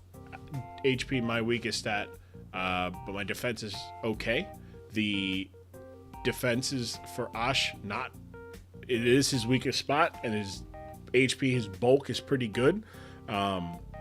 Those are very telling things for for this matchup, I think. The HP is going to be at a premium for each team. I said it. You have Terra Zarude, you have Terra Salamence. You're going to need every HP you got. But I've built myself a pretty strong team that's not exactly the weak to anything, really. There's no notable weaknesses. In fact, I don't have any, like, when you look at your, like, type chart, no red. 0 red. I hate looking at it. I don't like it. I like green. If I can get green everywhere, awesome. If I can't, damn. But for the most part, green is all there. The same cannot be said for Ash. A big weakness to ice type between your Zarude when it's not Terra, Bramblegast, Zapdos, and Ting-Lu, and the Cyclizar. But Heatran and Tentacruel do help with that. And then Zarude can flip that matchup on its side there. And Fairy, not the best, but there's a lot more resist for the Fairy than there is for the Ice type, which so Cryogonal could do great here. The Iron Valiant could also do good here. But if there's one place where I am the weakest, it is Dark type. Dark type, not great. It is relying on, Iron Valiant, who's not bulky, and it is relying on the Quillfish, who kind of needs to have the Eviolite to really take advantage of its like, it's got a good defensive typing of Dark Poison, and it does get Intimidate, and it does have pretty good physical defenses, but as soon as that Eviolite is gone, it becomes less of a check. Ugh. And it's going to already have a lot going on this week against the Bramblegast. It's going to have a lot going against the Tentacruel. It's going to have a lot going against the Monkey Dory as well. So, a lot on that little guy's shoulder. Let's take a look here at the starters, starting with my team.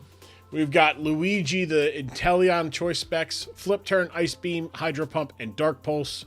Got 343 speed. That will let it outspeed the Monkey Dory. naturally, like if the Monkey Dory has a scarf, can't do anything about that. Sniper just gives it its critical hit damages more, but for the most part, choice specs just do a lot of damage. Pokey, the Hisuian Quillfish with Eviolite, Toxic Spikes, not Toxic Spikes, Toxic, and then Spikes, and then Barbarage and Crunch. We're going a lot more on the defense in this matchup. Obviously, some special defense for some Surfs and the like from the Tentacruel.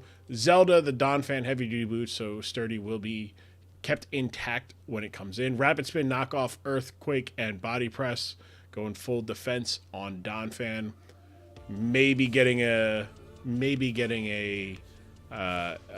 something against the Zarude, but also Body Press will do super effective damage to the Ting-Lu.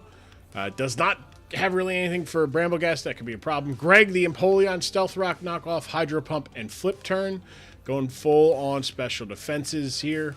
Can be a check to the Heatran. Can be a check to the Heatran. Check to the Tentacruel.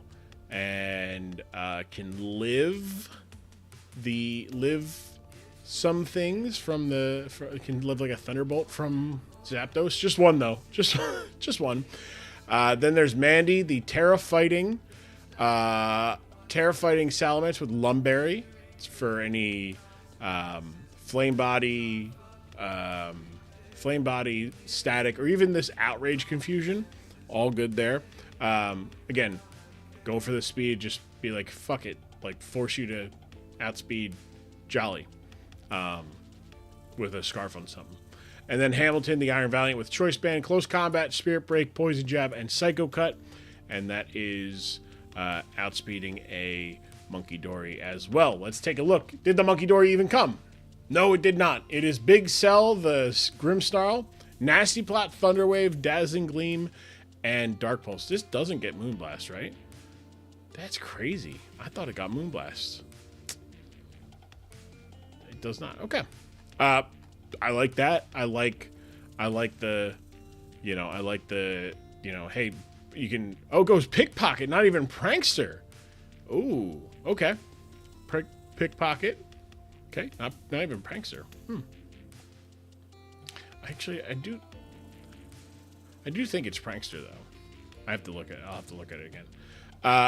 Heatran, Flash Fire, Heatran, Earth Power, Solar Beam, Will-O-Wisp, and Stealth Rock with the Power Herb. We got defenses. Nice. I like that. Just get something off, get the Donphan off kilter with the Solar Beam. I like that. Zarude, Assault Vest with Leaf Guard, Terra Poison, U-Turn, Close Combat, Throat Chop, and Terra Blast.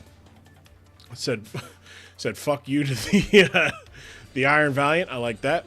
Quirked Up Blue Boy, the Air Balloon, Tentacruel with Toxic Spikes, Rapid Spin, Knockoff, and Mud Shot. Don't often see Mud Shot. I like that. Got some HP investment here, some defenses, some speed, a little bit of speed, outspeed some stuff. I like that. Funky Dory, Blunder Policy. There it is, the Blunder Policy once more. I should say the Monkey Dory did come. Focus Blast, Sludge Wave, Calm Mind, and Terra Blast, Terra Ground. And then Pure Emptiness inside the Zapdos, Rain Dance, Hurricane, Thunder, and Ancient Power. All right. So we're just saying I'm going to get 100% accurate on my two strongest moves. And then I'm also going to get a 10% chance to get an Omni Boost. Insane. Now, let's go to the field. Philadelphia T-Tars taking on the Twin City Thick Boys. Leading things off for each team is going to be the Inteleon for the Philadelphia T-Tars, and it's Heatran for the Twin City Thick Boys. And there is a flip turn, so a little bit of a read there, but again, I can live whatever you got. Probably would not have been right. Solar Beam coming in big time, hits Greg, the Empoleon for only about 26% there, and the leftover is going to bring him back to 81. So Greg having a little bit more health here than Meaty Boy. Earth Power doing 38% to the Empoleon. Empoleon going for the Stealth Rocks in this one. Getting the rocks up, meaning the Tentacruel is going to have to get those rocks out of here sooner rather than later. And the Earth Power is not going to get the knockout there, allowing Greg to go for a flip turn, keeping momentum on the side of the T-Tars and bringing Heatran down to just about 55% health. Iron Valiant coming in is going to threaten, goes for the close combat, knocking out the Heatran. So the Philadelphia T-Tars will take a 6-5 lead as the Twin City Thick Boys, no rocks on their side, but there is no ghost type on the other side of the field, so these rocks should be going away pretty quickly here. Quillfish comes in for the Intimidate. Not that it's really going to matter here, as a knockoff is the call. Great read by Osh there, saying I'm not going to go for the rat. I can get the rat spins off on really anything. Toxic Spike coming out, meaning the Quillfish is going to have to go to something else, leave to get rid of the this Toxic Spike there. But Quirked Up Blue Boy getting up another Toxic Spike, so Toxic status is on the table here potentially. Quirked Up Blue Boy dropping to 38%. The Mud Shot is going to do 32% to Quillfish there, dropping its speed, but that is all right. Spikes are going to go up now. There's spikes and rocks on the side of the Twin City Thick Boys, but they have the Toxic Spikes up on the other side of things. Pokey going to be in range. The Quillfish is going to be within range of this next Mud Shot, meaning could go down here before the Zarude has even touched the field, or the Grimmsnarl has touched the field. Rapid Spin is going to do 2%, but it is going to get rid of the rocks as Empoleon comes in, is immune to the poison, the Toxic Spikes. Leftovers is going to get to 15%. Mud Shot is going to miss. Mud Shot misses as Greg the Empoleon gets the rocks back up. And the Leftovers is going to get the Empoleon back over 20%. This Mud Shot does have a chance, but it does not get the knockout there. The competitive giving Greg a +2 special attack, but the Quirked Up Blue Boy Tentacle will go down to a flip turn instead, as Empoleon will give way to the Quillfish to get rid of the spikes. So there are no more spikes, but there are rocks, and there is no spinner for the Twin City Thick Boys. Zapdos is going to come in here, and Zapdos goes for the Rain Dance, setting up the rain as the Toxic comes out for Quillfish, getting a nice little poison there, as the rain will continue to fall on the beaches of Paldea. But that means the Hurricane is fully locked and loaded. No chance of it missing in the rain, as Quillfish goes down to Zapdos, making it a 5-4 lead for Philadelphia, as there is still a chance here. Salamence is going to come out, though. Salamence not potentially is faster here, wins a speed tie, as a massive Thunder comes down for 33, leaving Salamence at 33%. However, the Zapdos is at 63%, and a +1 Salamence is going to be able to outspeed almost everything. Going for the Outrage, though, is dicey, because there is a Grimmsnarl on the other side of the field there. Grimmsnarl coming on in. The Salamence is a fucking problem. I mean, there's a Grimmsnarl and it's locked in. It is locked into Outrage. A Dazzling Gleam gets the knockout here. The Confusion goes up. The Lumberry is eaten as Big Sally goes for the Nasty Plot. And that is unfortunate, as Big Cell does have 94% damage. A Dazzling Gleam, a little greedy there. Ironhead gets the knockout. Dazzling Gleam would have gotten the kill there.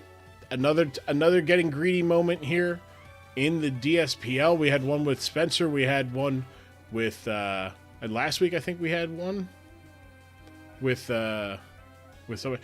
Outrage, though, is going to clear out the rest of this matchup here as Zarude Sandstorm. The Zarude goes down, and Monkey Dory comes in. Monkey Dory, with the blunder policy, will not get a chance here to do much. Terra's to show off the Terra of ground time.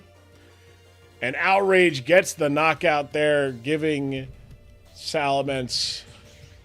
It's 4 knockouts in the week here. Salamence currently sitting at a league leading 15 knockouts in 4 games. For reference, the all-time record for the league is, I believe it's 22. Was Kiram? Let me find the history there. I'm pretty sure it's 22 for Kiram. It is 21. Salamence is 6 away with 6 weeks left to go. Pretty good. Pretty good, if I do say so myself. I currently have the record for most hazards in a season with Clodsires at 16. That status record is going to be... that status record also is a tough one to... Well... Quillfish is at 6. But Fortress... we'll talk about Fortress and Petrant. Is that... So, that status might... That status one might get got this year. We might see the fall of Clodsire for finally. Finally. But Chi Yu is still your all-time... I'm just looking at this. Chi Yu is still all-time leader in knockouts at 42 in 31 games. Iron Valiant getting to his 37th knockout in that game. Yeah, that is it. Salamence, I think, does not have... Well, Salamence has 15. But I don't think he... Is this the only Salamence season? No, he's got... Oh, wait. He's got 12. I'm looking at this wrong because I'm not updating the league history as we go. I do at the end of the season. Salamence had 12 in 11 games prior to this season. What can I say? I like my guy. 1 knockout and 2 hazards for Empoleon. He finally didn't die. And 1 knockout for Zapdos. Twin City Thick Boys are going to fall to 0-4 to -14, sitting in 12th. They're going to be taking on Willie Law, who is also 0-4. So we will have somebody getting their first win next week. And then we already talked about me taking on Cornman. I'm currently sitting in 2nd place. That feels good. That feels nice. Who knows how long that'll stay. I would like for it to stay for next week. Maybe even jump up. You know what? Who even knows? Maybe next week I jump up to first. Who knows? Who knows? Actually, I don't think. Well, maybe. Who knows? Who knows? Probably not. Right? Probably not. Yeah, there's not too much to say. Salamence did the thing. Obviously, could have stopped if went for the Dazzling Gleam. I think Osh forgot that I was locked into... Whoop, sorry, Belly Bolt. I think Osh forgot that I was locked in and was expecting a switch there, and the switch didn't come, and he was like, whoop, uh-oh. And then because he wasn't Prankster, he couldn't hit me with a Thunder Wave. So, yeah. But, it's all right. Osh played well. I obviously, I think if he... I can't speak for him. I don't know if he did remember or not that Outrage locks me into a move, so I had to go for... I had to stay in. Obviously, I clicked that, and then I said, to myself, I said, oh, shit. not good. What row?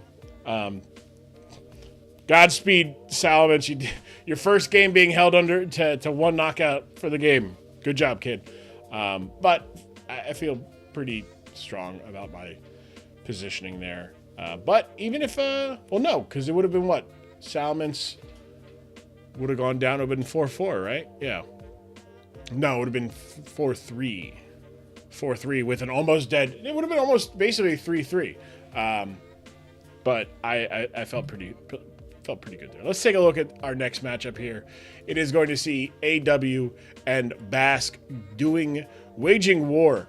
We talked about AW Basque's one-time membership to the Bloodline University and his not being there anymore. AW's team, I believe. No. Last week was the first one with the new team. But the new team is. I still didn't make the new team. I forgot to make the new team's roster thing. I gotta make the new team's roster thing. Let me write that down right now. Where's my Wayne Tech? Where's my Wayne Tech notepad? Because I also have to do this for. I need to make AW, Johnner,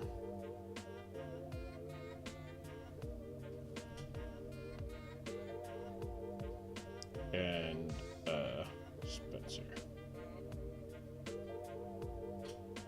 Okay, I write that down. All right, let's get off of this since it's not fully correct. It is Tara Neuvern, Tara DNC, and Tara Salzbuck going up against Tara King Gambit and Tara Clawitzer. You look at the teams and you'll say, hey, these teams are kind of like complementary. Obviously more physical on AW side of things, more special on Basque's side of things, but Basque does have the King Gambit. He does have the Rillaboom. These are two scary Pokemon, especially the King Gambit because it can Terra.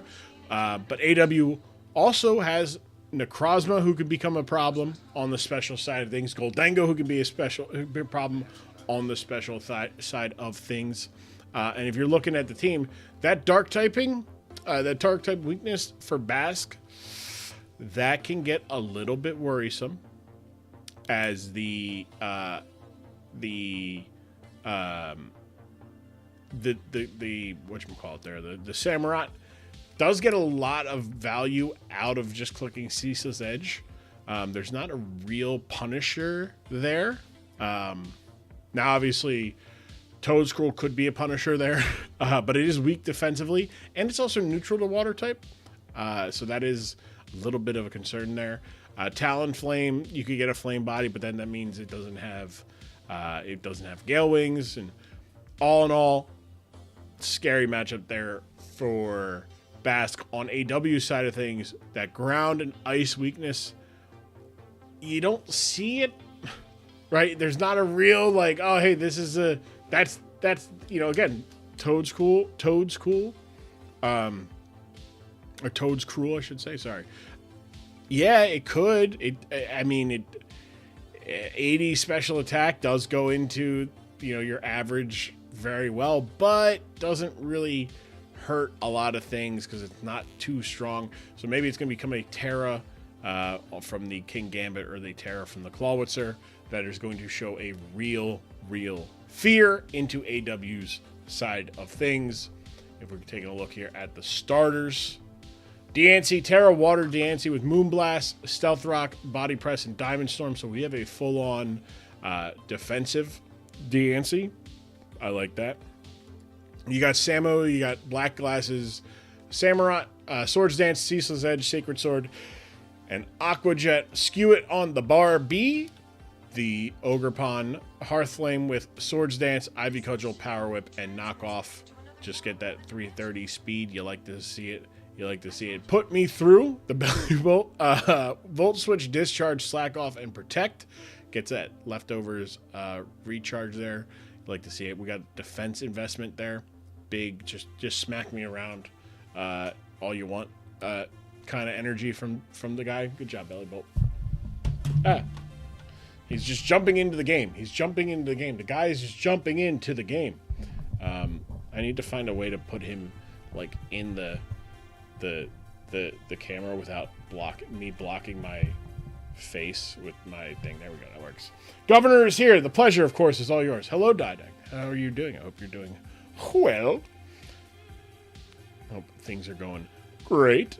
I don't know why I'm saying it like that. Bellybolt, good job, bud. Keep up the good work. Somersault, the Great Tusk, Headlong Rush, Rapid Spin, Rock Slide, and Ice Spinner. We've got heavy-duty boots to protect from the spikes and toxic spikes, potentially coming from Bask's side of things with the Toxapex. The speed there as well, 252, good number to hit. And then beautiful lasers, bulky attack, Dragon Dance, Photon Geyser, Earthquake, and Moonlight with weakness policy from the Necrozma. Now, reminder, Photon Geyser works like Terra Blast in that if your physical attack is higher than your special attack, it becomes a physical move. But also, it's like Mold Breaker. So sturdy, nah. Ice Scales, nah. If it's a special, right? Fluffy, nah. Like, it just ignores all that, which is awesome.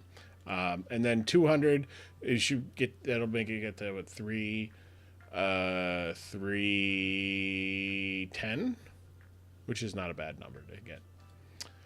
King Gambit, Terra Fire this week. Ooh, Sucker Punch, Terra Blast, Kowtow Cleave, and Brick Break. I like that a lot. I'm starting to tell. I like the Brick Break. But we got to start running Iron Head on this bitch. Just start clicking Iron Head on this bitch. No one. I mean, it wouldn't help you in this matchup. But click Iron Head. I'm tired of seeing. I'm tired. Bask, give me Iron Head. Let me see him bonk people with his Iron Head. Damn it. Toxapex, Leftovers, Haze, Toxic Spike, Liquidation, Ice Spinner. We just got the defenses. Great. Awesome. Look at that. 400. Boom. Fat. Awesome. Incredible. Clawitzer, Terra Water with Ice Beam, Dragon Pulse, Sludge Bomb, and Surf. Okay. I'm going to say, I think we gotta make this Water Pulse, because Water Pulse becomes the same damage as Surf with Mega Launcher, but it also has the ability. It has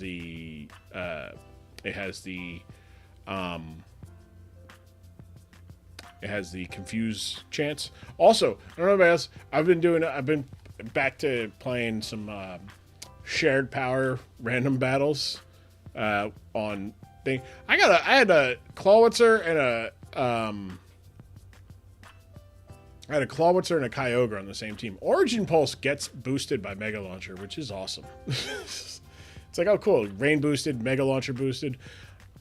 I didn't get a kill with it, unfortunately, because they had a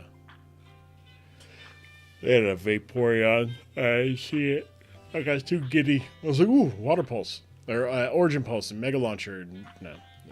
Sap Sip. Oh, Gooey. I was going to say Sap Sipper. Goodra, Hisui and Goodra with Gooey, Earthquake, Ice Spinner, Thunderbolt, and Dragon Pulse. So we're just going max HP, max defense, leaning into those big numbers. I like that, letting the special defense speak for itself. Talonflame, Defog, Flamethrower, Air Slash, and Protect. Good to scout. Get rid of the hazards. Speed is not, 351, you're pretty fast. You don't need to worry about too much stuff. And then Screamtail with Booster Energy is going to get a speed boost.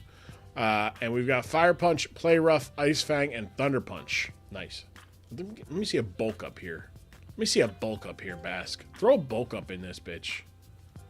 Right? Throw a bulk up. See, let's get crazy. Let's get crazy on the field. It's Bask. It's AW. The Arizona Diamondbacks taking on the Minnesota Lycan Rocks. And here we go. Leading things off for Bask will be Toxapex, leading off strong with probably his best performance thus far this season in Toxapex.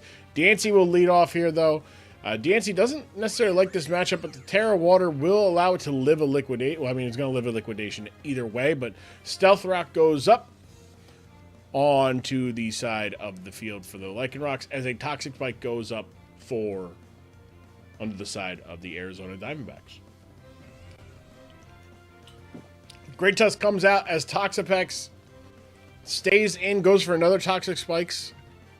Getting that, going for that Toxic Spike there. But unfortunately, the Rapid Spin is going to get rid of those and also give Great Tusk a speed boost to where it is faster than most things in this. I think it's faster than everything. I think it is faster than the. Sorry, Belly Bolt. Faster than the Talonflame. Toxapex, though, in perilous position. His Headlong Rush is going to get the knockout there, bringing Somersault to a -1 defense and special defense near you. Toxapex goes down, giving a 6-5 lead for Arizona. Talonflame coming in is not faster. Confirmed. Rock Slide lands and takes out Talonflame before it can get the rocks out of there. Unfortunate. Screamtail coming in. Booster Energy will give it a speed boost, so this will be faster than the Great Tusk, meaning Great Tusk is going to get out of there, run for the hills. That is a terrifying little puffball. Play Rough doing 28% though. Not terrible, but unfortunately, we know that this Necrozma has Dragon Dance and it has Moonlight, which means it will recover any health that comes out here. Play Rough will not get the knockout there. Play Rough also not getting the -1 attack there. Moonlight will bring Beautiful Lasers the Necrozma back above 66 out of a crit range. Play Rough lands one more time, bringing him down to 38. Not getting the -1 attack as Beautiful Lasers now at +2, still not faster than the Screamtail, as a Moonlight will get it back over 59% here. Bask is landing every Play Rough. He's not missing one. He's in return. He is not getting the attack drop. Moonlight though from AW getting him back over 79 there, and that will do it for Screamtail. As Screamtail, don't push the luck there. Dragon Dance coming out though. Once more at +3 for Necrozma. Earthquake taking out the Goodra, putting the not great positioning left for the team. Clawitzer will come out here at 88% thanks to the rocks, but this Beautiful Lasers is going to launch the Photon Geyser into the little shrimp's face and big-ass claw, taking out Clawitzer, making it a 6-2 game. King Gambit comes out, though, and King Gambit is gain strength. It's at 4. Does not go for the Sucker Punch. Bask played it right, because he said, "Hey, wait a second. He's gonna click a non-attacking move because he knows I have Sucker Punch." Screamtail not going to be able to live this Earthquake either. Great play by AW to outsmart. Played the Sucker Punch games and said, "I probably don't die from this anyways." And he probably was right. I actually would like. I'm going to look at this calc real quick, knowing what each general manager brought.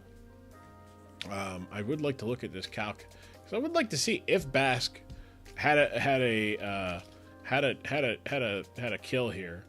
Necrozma. Are you Dragon Dance? It was 200 EVs. And then you were what? You were Jolly.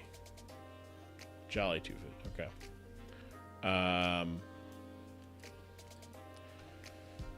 So yeah, Sucker Punch, Supreme Overlord, 4 allies. Yeah, there was never a kill there. There was never a kill. So Sucker Punch, Kowtow Cleave was the best. Well, wait, hold on. What was he at? He was at what? 79. There was a chance.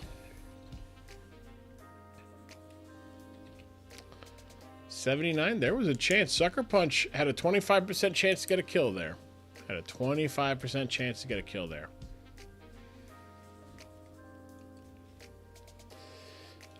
But I think I think Bask played it right. I think Bask played it right in saying I'm gonna go for Kowtow Cleave because that definitely got a kill, and that's the big brain play where your opponent's shown 2 non-damaging moves. I think Bask made the right call there, because the upside is for AW. If you're Bask and you're sitting there, you're clicking Sucker Punch, and he goes for Moonlight, you definitely don't get a kill. But if he goes for Moonlight with and then you hit him with a Kowtow Cleave is going to bring him down to, like, at best, I guess that would be like 16, 84, yeah.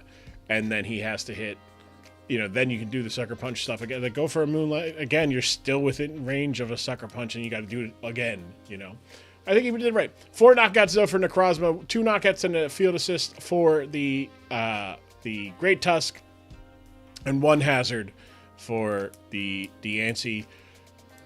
4-0 remains the AW undefeated, plus 14. He's going to be taking on Spencer next week. We talked about that.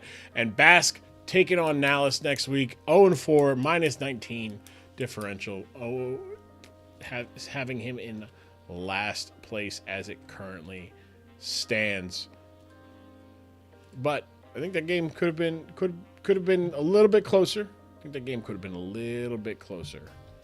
I think Bask... I think we go for Gale wins, gets rid of the rocks, or goes for Brave Bird,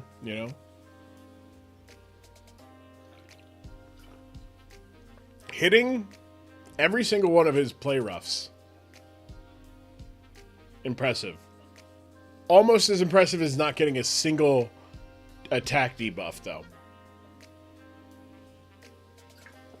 Like, you have a 20% chance, right? 20% chance to lower an attack with play rough. 10% chance to miss it.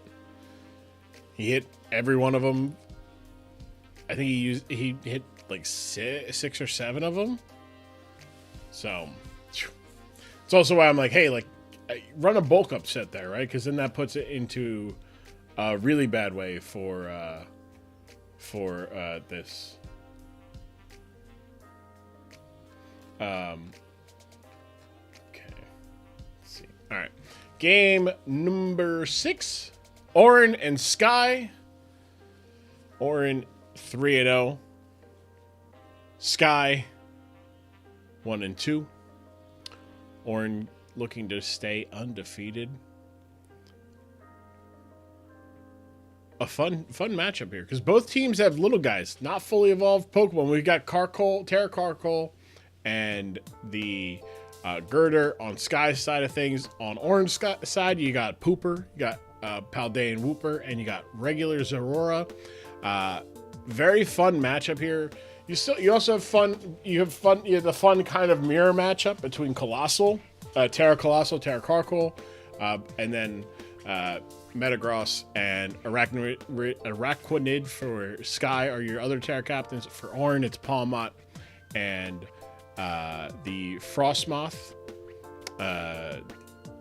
Very kind of similar-ish teams.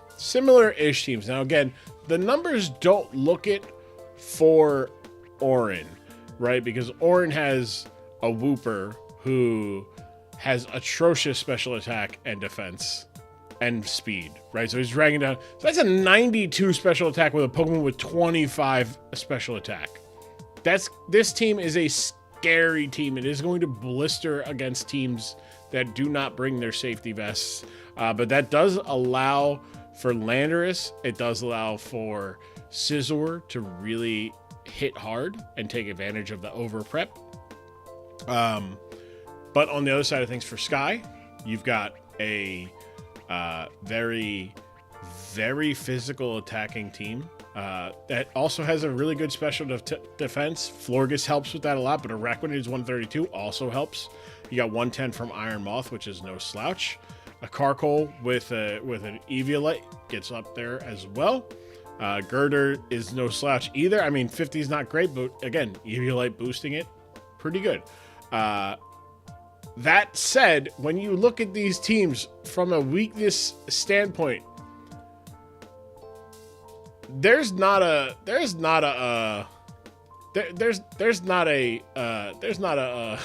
weakness for Orange team. His team, his weakest spots are fire. His weakest spots are ground, flying, rock, and ghost. So maybe you can see Landorus taking advantage of it, but again, like, his steel type is neutral to it. He's got multiple Pokemon who are immune to ground types. Carkol, who is quad weak to it, can become not weak to it. Wooper, let's be honest here, Wooper's not really showing up to this match. Wooper's there to hang out. But on the other side of things, Sky's team, weak to rock, weak to fire, weak to ground. Not great when you're facing a team with Landorus, Therian. Also, I forgot there's 2 Landoruses going again. But yeah, Landorus, Therian, and and also Carkol, or Colossal, who can do some damage when it's not trying to. 80 attack and special attack, not terrible. And you don't really have too much that wants to come in against it. Very, very not great there.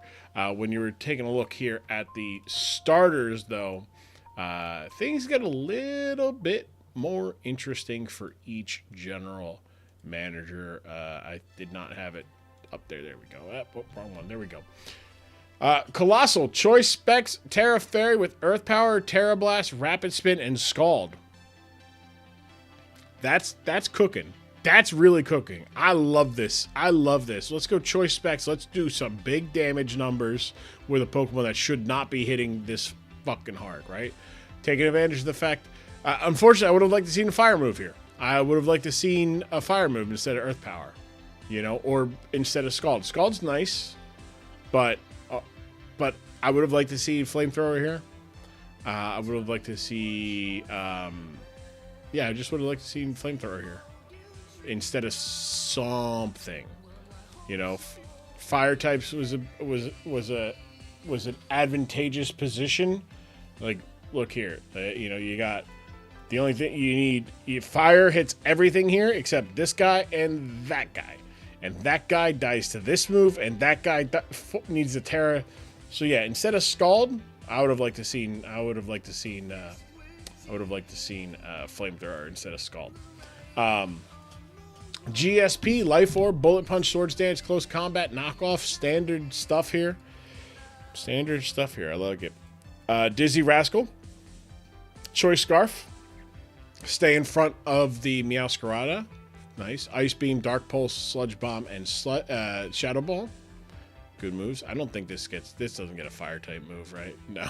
I think it does get. No, it doesn't. I thought it got Fire Punch. It doesn't, though. Screensaver, the Rotom Wash, Thunder Wave, Volt Switch, Dark Pulse, and Hydro Pump. I like that. I like that a lot. Gary, the Assault Vesting Slowking with Sludge Wave, Shadow Ball, Power Gem, and Ice Beam. See, and this is... Oh, why didn't this work? Focus Yashiro with Counter, Sucker Punch, Pain Split, Memento. Whew. I like this for like a Memento because you do have 65 speed, which is pretty... You can take advantage of that. There's some things that are probably going to run a little bit slower. 251, keep that in mind number-wise. But if you can get, Memento to get Scizor or Swords Dance, that'd be great, right? I like this combo of, like, Mementoing into GSP to get a Swords Dance and then just start hitting things hard with Bullet Punch, Close Combat, Knockoff. I like that. This fucking thing gets Power Gems. Yes. Sorry, Diabeto. This thing does get Power Gem. Yes, the Slowking also gets. It's a gem on. You see, because it's got a gem on its head right here, right on the shoulder. That's why Sororo's so cool. Zero is so cool. Look at that. That's awesome. Illusion. So I'm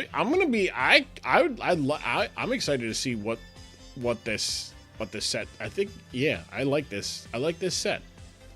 Meowscarada with Choice Scarf. Whew. Sorry.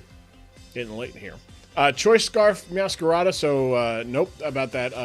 About the Darkrai outspeeding it and staying out in front of it. No. Well, no. It still is. It's still very well. You know who else has gems on their body?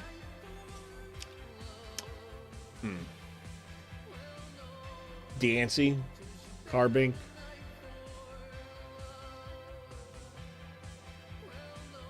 Sableye? Sableye's got him on the back. Fucking the rock type. Are we sure about that? Hold on. Are we sure about that?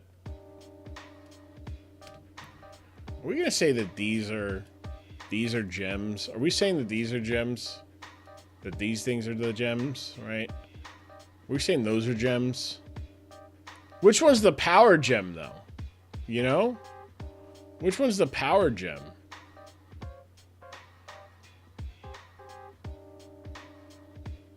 You know what? Mega Aurorus would have got power gem. See, that would have had, because he's got this gem right here. That's definitely the power gem right there. Yeah. We got Frostwall and Blizzard Burst. See, it doesn't get power gem. It's not even a rock type in the trading card game. Fake rock type. Oh wait, it does have a gem on its forehead. That would be where the power gem is. Yeah, okay. All right. Yeah, it should get power gem. I'm with Beto here. I'm with Beto here. I'm on team Diabeto. Should get power gem. It's got a gem right by its brain. Unless its brain does not wear it in its head. Man, whatever. Meowscaradas will always stay, will be fast, but the Darkrai, great. Both good. This will be faster than Darkrai if it doesn't have its Scarf. Darkrai will be faster than this all the time, as long as it's got its Scarf. Iron Moth with booster energy. I like this. This is another neat little, you go with the booster speed. And then Fire Dance gets you the special attack. You get the Sludge Wave. You get the Energy Ball. Toxic Spikes as well. Take advantage of... problem is, don't like it as much against the... with the Slowking, right? Slowking comes in against this and what?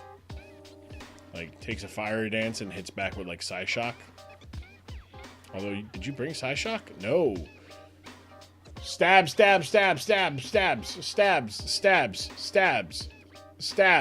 No stab Colossal. One stab Slowking. Stabs. You do more damage with Psyshock, Orin. This thing has bad defense. This and Psyshock, Power Gem and Psyshock are the same damage, right? They're both 80 base power, except this is going to be boosted because it's a Psychic type. So that's essentially a 120 base power move. And then Jim is British, can't blame them. Stab, get. And then you're also attacking its weaker thing. So like Power Gem is not going to do as much to this as Psyshock would. Just stabs. Now, maybe you want to run Power Gem for the Araquanid and the Baxcalibur. Understandable. But similar, Araquanid has a fat special defense. And you would rather go after the Power Gem was brought purely for the meme. So Orin's still on, like, we're getting revenge for the fuck Orin week, huh? I like it. Orin hate week, or getting revenge for it. I like it. Yeah, we're just digging the knife in there more. You sure the GM's not British anymore? Terra Ground Araquanid with Water Absorb. I like that. Liquidation, Infestation, Poison Jab, and Terra Blast. Big back in it. Oh, big. Look at that. Like, again, that's why I say this all the time. If Pokemon has over 130 in a stat, if it's not an attack, like defense, HP, or special defense, or speed, like 330 is gonna like you're gonna be all right without doing much investment. I do like adding the nature here going special, just to be like, yeah, let me just get more there. I'm not here to do a lot of damage. If I was, I'd be running Water Bubble. Terra Carkol, Terra Ghost, Flamethrower, Rapid Spin, Will-O-Wisp, and Spikes with Flame Body. Would have liked to seen Flash Fire in this matchup, just because this would wall Carkol or Colossal there, but I like that. Heavy Duty Boots as well, so no Eviolite either. So we're just rocking we're going raw here, taking advantage of our defenses naturally. I like that. Baxcalibur, Loaded Dice, Glaive Rush, Dragon Dance, Icicle Spear, and Earthquake. So no need for Scale Shot if I'm already Dragon Dancing. So instead, go for the big damage Glaive Rush. Big move. And then max speed, max attack. Good stuff. Good stuff. Florges, Leftovers, Wish, Psychic Noise, Moonblast, and Baton Pass. We're going to, again, don't need to invest in the special defense. So big, like, the special defense is on display here in this matchup. Very looking forward to it. Looking forward to it. Let's get to the field. Let's see it. Let's see it live and in action.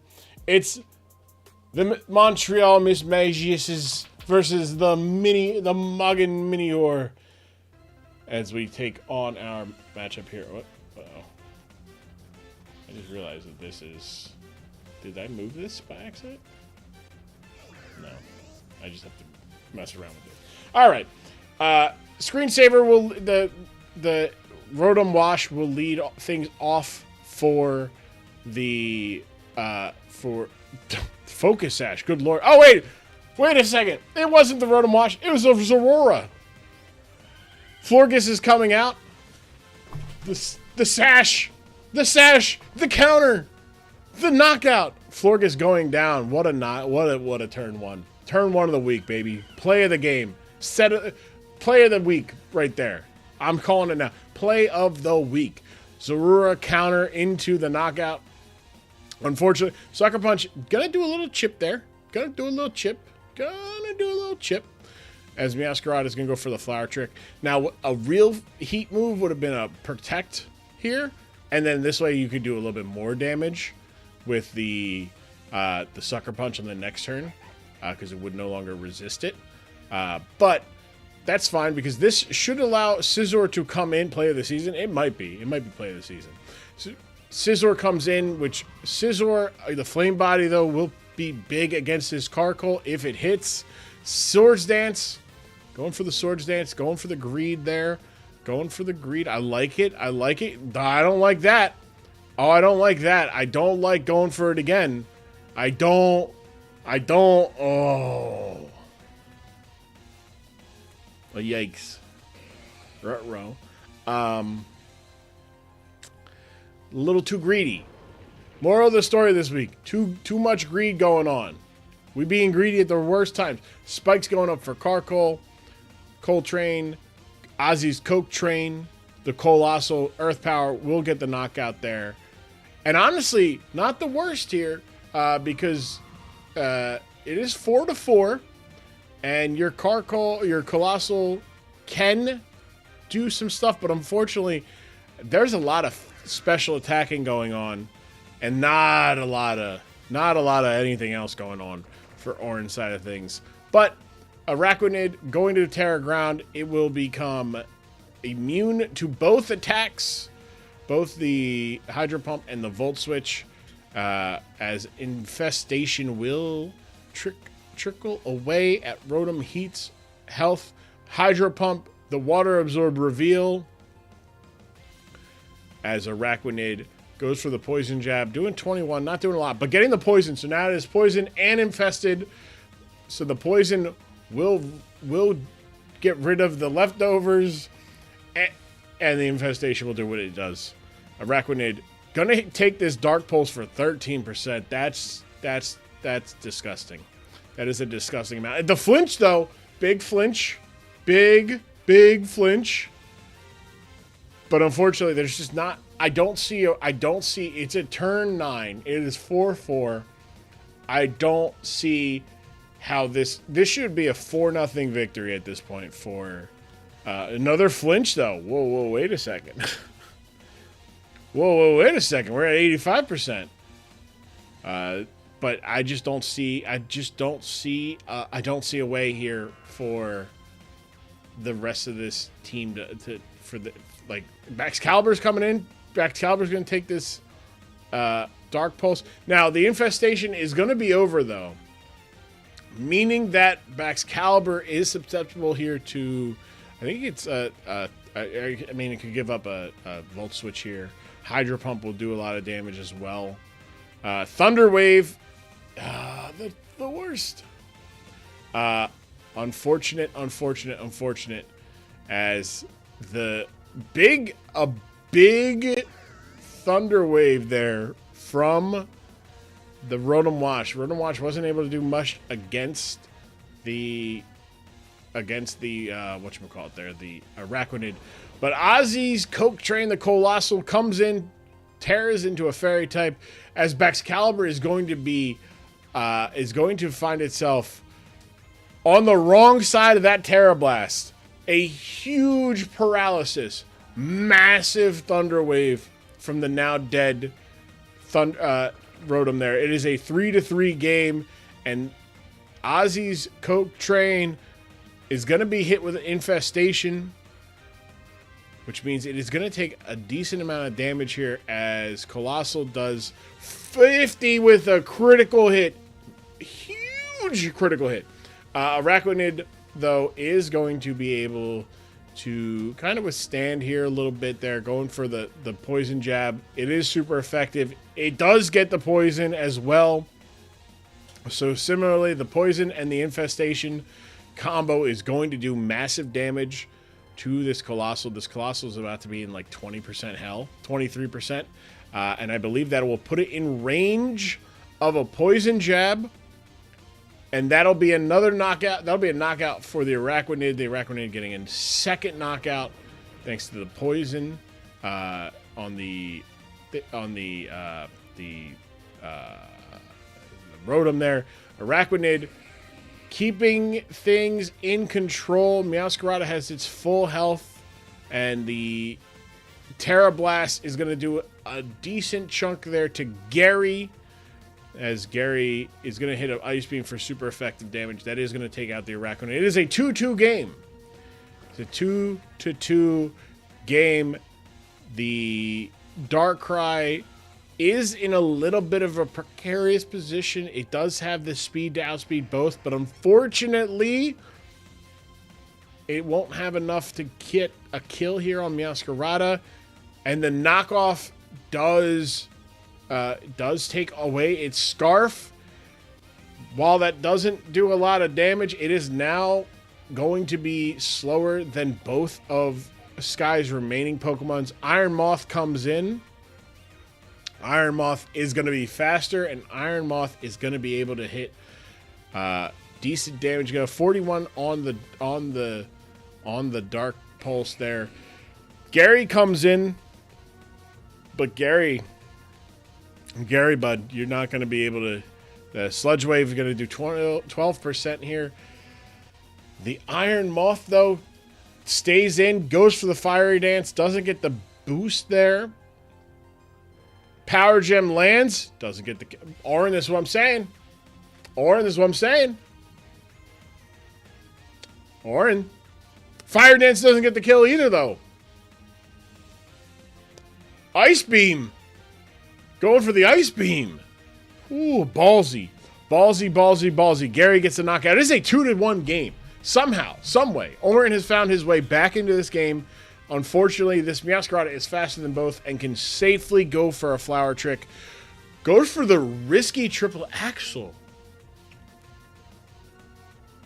Oh! There's a chance here for Orin at this point. Orin can avoid the triple axle. He can get a 1, maybe 2 turn. He might live a 2-hit turn. No, he'll live a 1, but he won't live a 2. Oh, he would have. Oh my God! What balls by Sky? Had every opportunity. A Flower Trick gets the kill there. What a kid! What? That should say 2 statuses for Araquanid. I missed that in my own things, but that is 2 statuses for Araquanid in that matchup. Wow. What a very fun game between Sky and Orange. Just Orange done really good to have a lot of fun matches. And so is Sky. Sky's going to go to 2-2 with the win, sitting in 10th. He's going to face Demir, who is in our main event. And Orange is going to take Hob next week. 3-1 plus 9, 4th place. That would look like a dire game. But Oren played to his outs and got pretty lucky in some spots. The paralysis was huge. I don't think we would have seen a Glaive Rush. We probably would have seen an Icicle Spear from the Excalibur. Just whew. I feel going for, again, if we would have had Psyshock. Honestly, I couldn't build a normal team, so I tried Zoroark. Look, here's the thing. The team almost won. Oren, your team almost won. Like, the team that you built that you were like, oh, it's not a normal team. It almost won. It was close. Like, I think if you had the Psyshock instead of Shadow Ball, I'm trying to think of why you would have Shadow Ball for his team, right? I mean, all the odds, I snatch defeat from the hands of victory.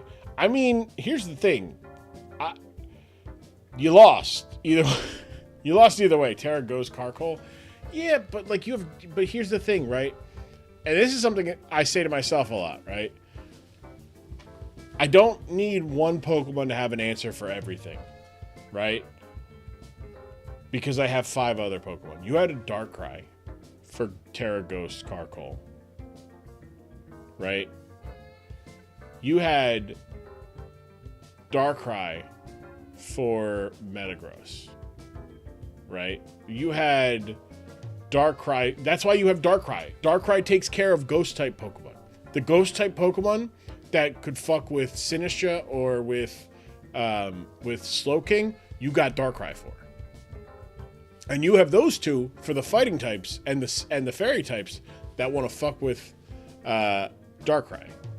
Like that's how you gotta think about the team, right? Is that, you're gonna run Assault Vest on Glowking, it's 2 stabs and then two coverage moves, right? You're almost always running Sludge Wave, and then you're running either Psychic Noise because you want to prevent healing, Psyshock. You might even just run 3 stabs in a Psyshock or Psychic Noise, Psyshock, Sludge Wave, and then Flamethrower, Ice Beam, Power Gem.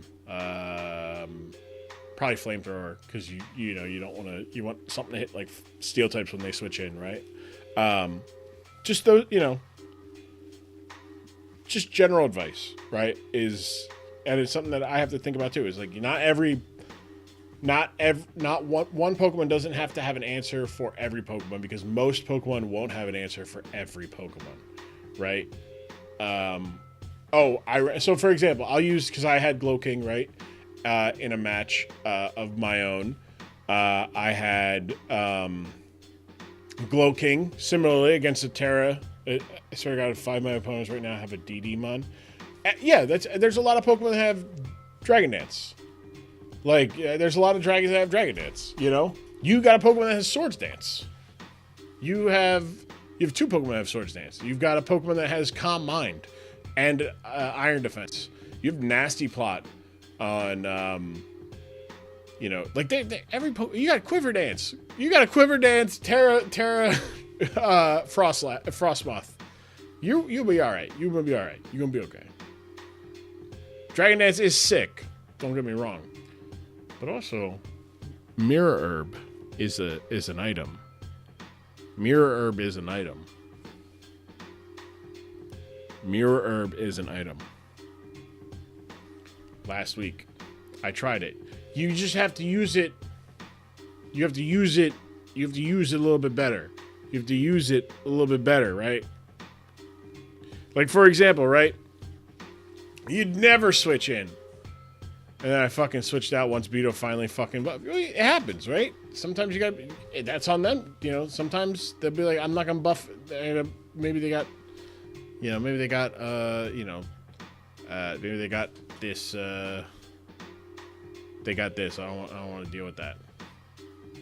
Sometimes you don't want to deal with it. But hey, that's Aurora set. Play of the game. Play of the week. Play of the year, potentially? We'll see. We shall see. But in our main event, folks, we're probably going to get done before midnight. And we started an hour later than we normally do.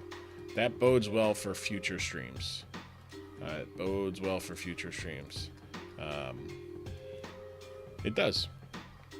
It does, it does, it does. Game number 7, the main event of tonight. Demir taking on Diabeto. The Coffins! The Coffins! Demir, who is 2-1. This replay reminds me of a Terranormal Fortress explosion. So good. That's so good. It was so good. Wow. Just murdered that thing. Demir, 2-1, +5, and sitting in 7th place. Diabeto, it's 2-1 +6, going into the week, sitting at 4th place. These are the right teams. So we are looking at the correct teams. Demir did make some changes here, dropping Orthworm, dropping Camerupt, dropping Quaquaval, dropping 3 more Pokemon,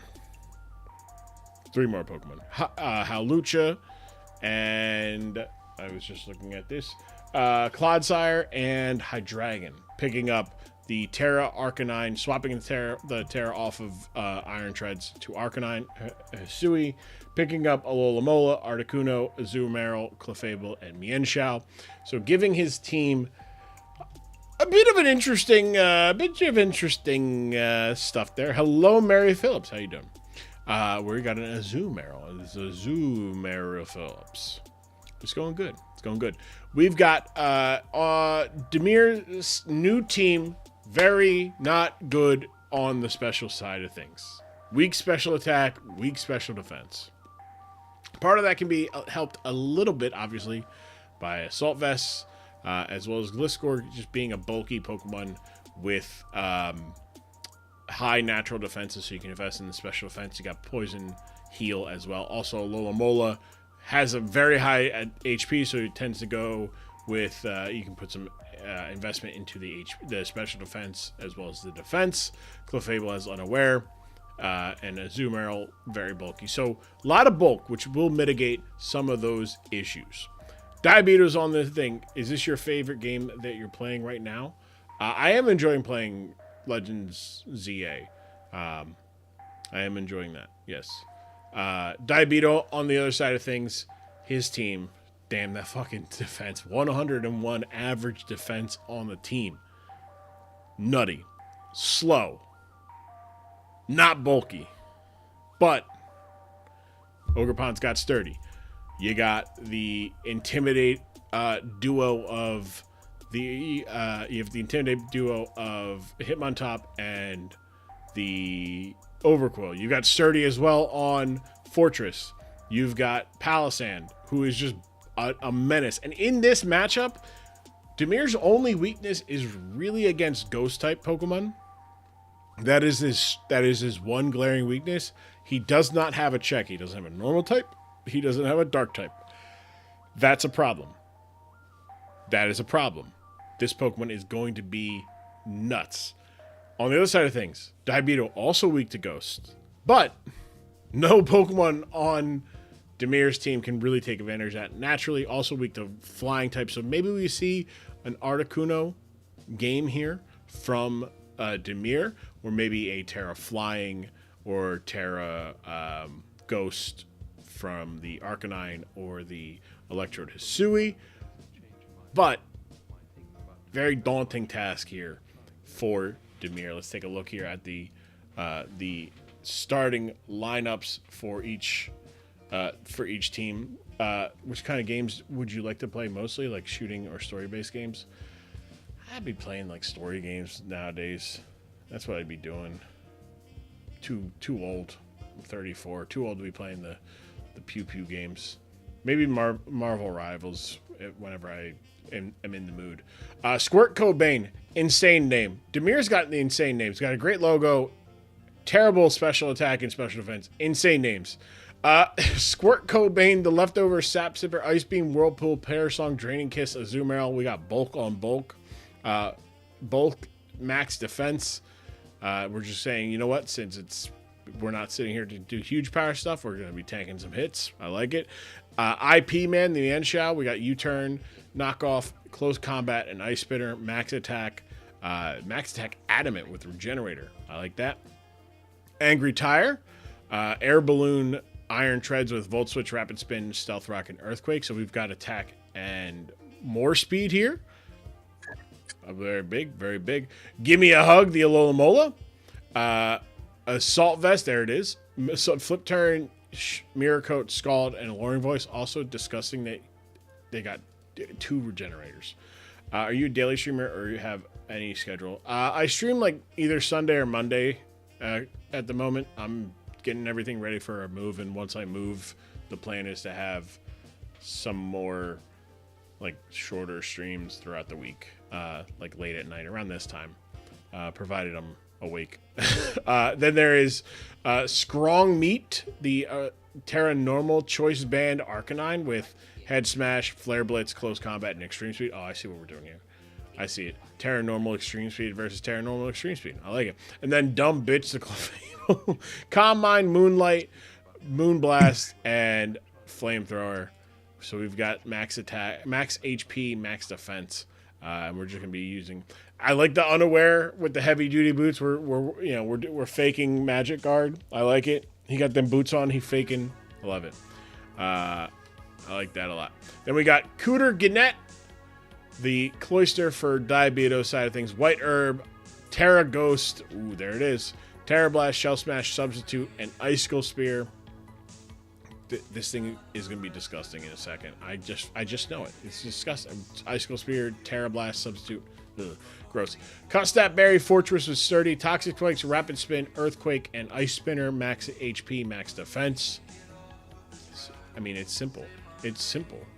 No need for a nickname. No need for a nickname. It's just Fortress. We know who it is. Bramble Sand, the Palisand. Hex, Shore Up, Stealth Rock, and Giga Drain. Max. Not max HP and defense, but we do have some investment into special attacks. That's pretty good there. We do see Hex here, and I do see Toxic Spikes. Could be disgusting. Could be disgusting there. We were just talking about the Ghost typing being dangerous, and first half of the team built around that. Shea Simmons, Terra Normal, Choice Band. There it is. Choice Band, Terra Normal, Earthquake, Ice Spinner, Extreme Speed, and Thunder. We're going Inner Focus to be immune from Intimidate. I like it. Cornerstone, Ogerpon with Knockoff, Leech Seed, Ivy Cudgel, and Spiky Shield. Try to keep that sturdy up. And then let's Lottie up. By the way, did you see Diabetes? I'm sure we'll talk about it after the game. The whatchamacallit? AJ Lee in the 2K26. Mary, I'm gonna be honest with you. I don't give a fuck. Disrespectfully, get the fuck out. No. Get that. Disrespectfully. Dog. It's been a while. It feels good though. I'm not gonna lie. I'm not gonna lie. It feels good to have somebody come in and be like, "Hey, look, would you like my stuff? I work for streamers." I'm like, get the fuck out of here, dog. That shit. It's 2026. How the fuck does that shit still work? How does the door-to-door salesman of streaming still fucking exist? You know, like how does that shit still?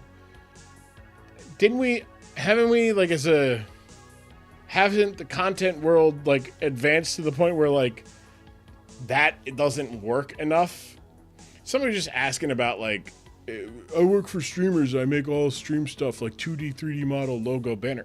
Fuck off. You've been sitting here for 20 minutes. You think I don't be making shit? Like,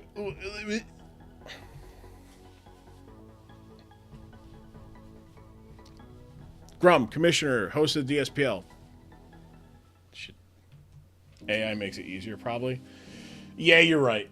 AI does make it easier to do the door-to-door salesman stuff. God. Can we? I just want the. Can we fast forward to the part of this society where we're past AI being a shoved? I'm so glad I didn't watch the Super Bowl. Every fucking 3 minutes, I was like, oh, I just check in and be like, oh, fuck another AI commercial. Nope. Not even gonna watch this shit. Yeah, let's Lottie up. Sorry. Trick, Psychic Noise, Flip Turn, and Dracometer. I just saw it coming. It was gonna be something. I'm glad it was just like, hey, like, do you want my work? No. And like, if that's a real person,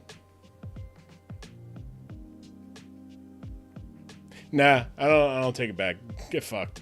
Like, go work on becoming a better marketer of your own work. It's only gonna get worse. It's gonna get so much worse. Okay, 15 minutes. Let's go. All right. I got through the starting lineups. I'm getting derailed. We got the match to play. Let's hear main event. The NOLA Nido Kings taking on the Sacramento Cover in our main event. Thank you, Diabeto, for the sound effect. I think that came through. It did come through. All right. Here we go. Nido King.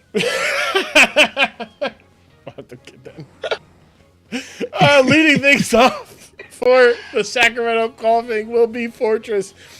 And on the other side of things is going to be Angry Tire, the Iron Tread. So we've got the Earthquake is only going to do a little bit of damage there. 27% there to Fortress. Fortress is going to get up Toxic Spikes relatively easily there. And that will get rid of it. The Rapid Spin getting rid of the Toxic Spikes. So Fortress staying in, goes for the Rapid Spin himself. Says, you know what? I'm gonna get rid of that fuck ass balloon you got there, kid.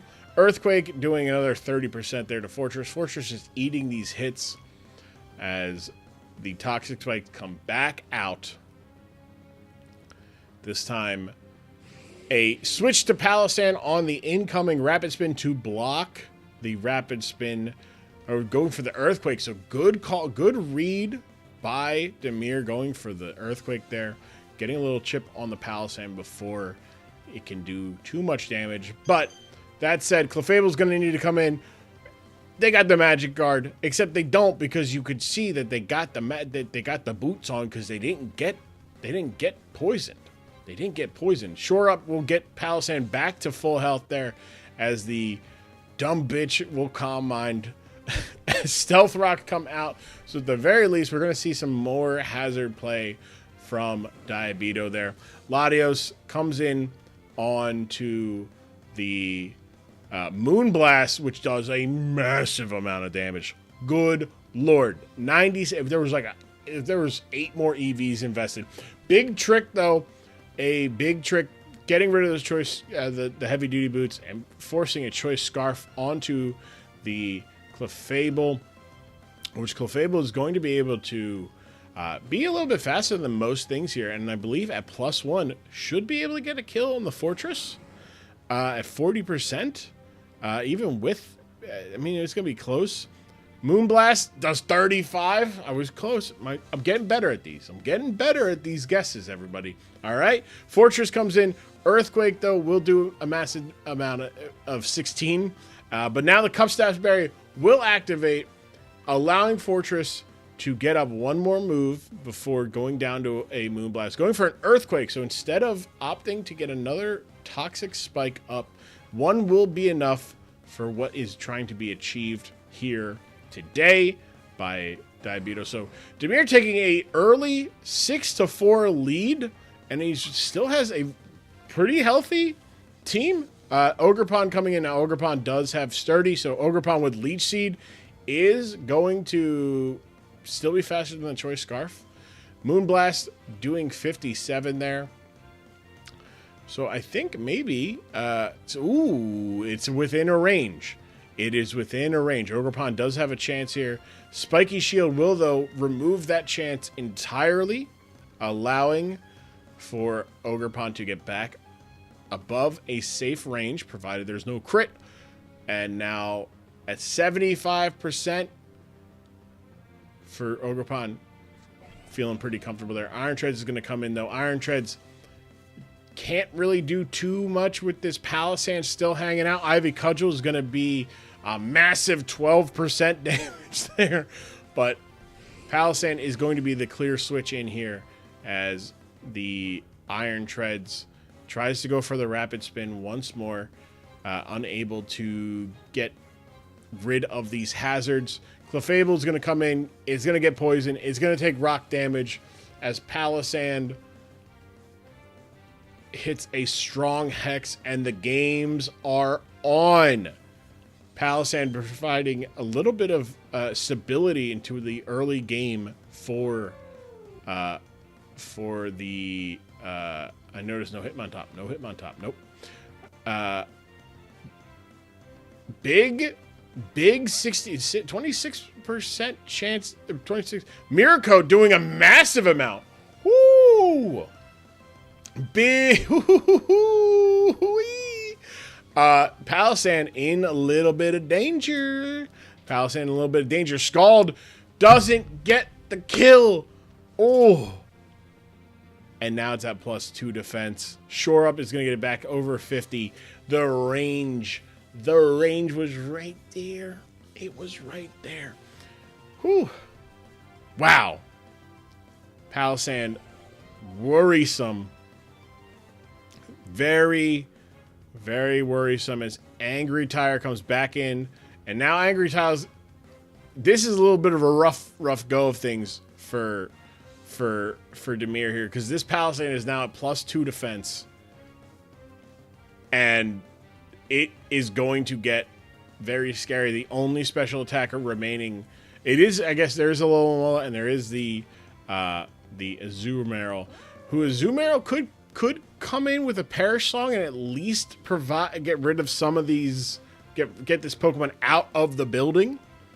But Palisand going for the Hex, it is free. Anything that wants to switch in is going to just get poisoned at this point. Alluring Voice, not doing a lot. Doesn't want to give a boost to the defense again with a Scald, and the Hex is going to take out another Pokemon. So it is now 4-4 once again. So within 10 turns, it went from a 6-4 lead game to a 4-4, and it is strong. The momentum is strongly on the side of Diabito at this moment. Mienshao comes in. Goes for the knockoff to get rid of the leftovers, but that is going to open itself up to a Hex that does big damage, followed by the poison, getting the knockout, giving Fortress a knockout in and of itself. So there is another bit of damage. Azumarill coming in, and Azumarill might have been the answer here all along. Going for the Perish Song will force out the Palisand, but will force out the Palisand in a short amount of time. Sap Sipper, though, getting a nice little surprise there, buying him a turn on this Perish Song to turn 2. The next thing, Whirlpool. Now it's going to be fun. Water Compaction does give it to +3 or +4. Hex is going to do 51 here.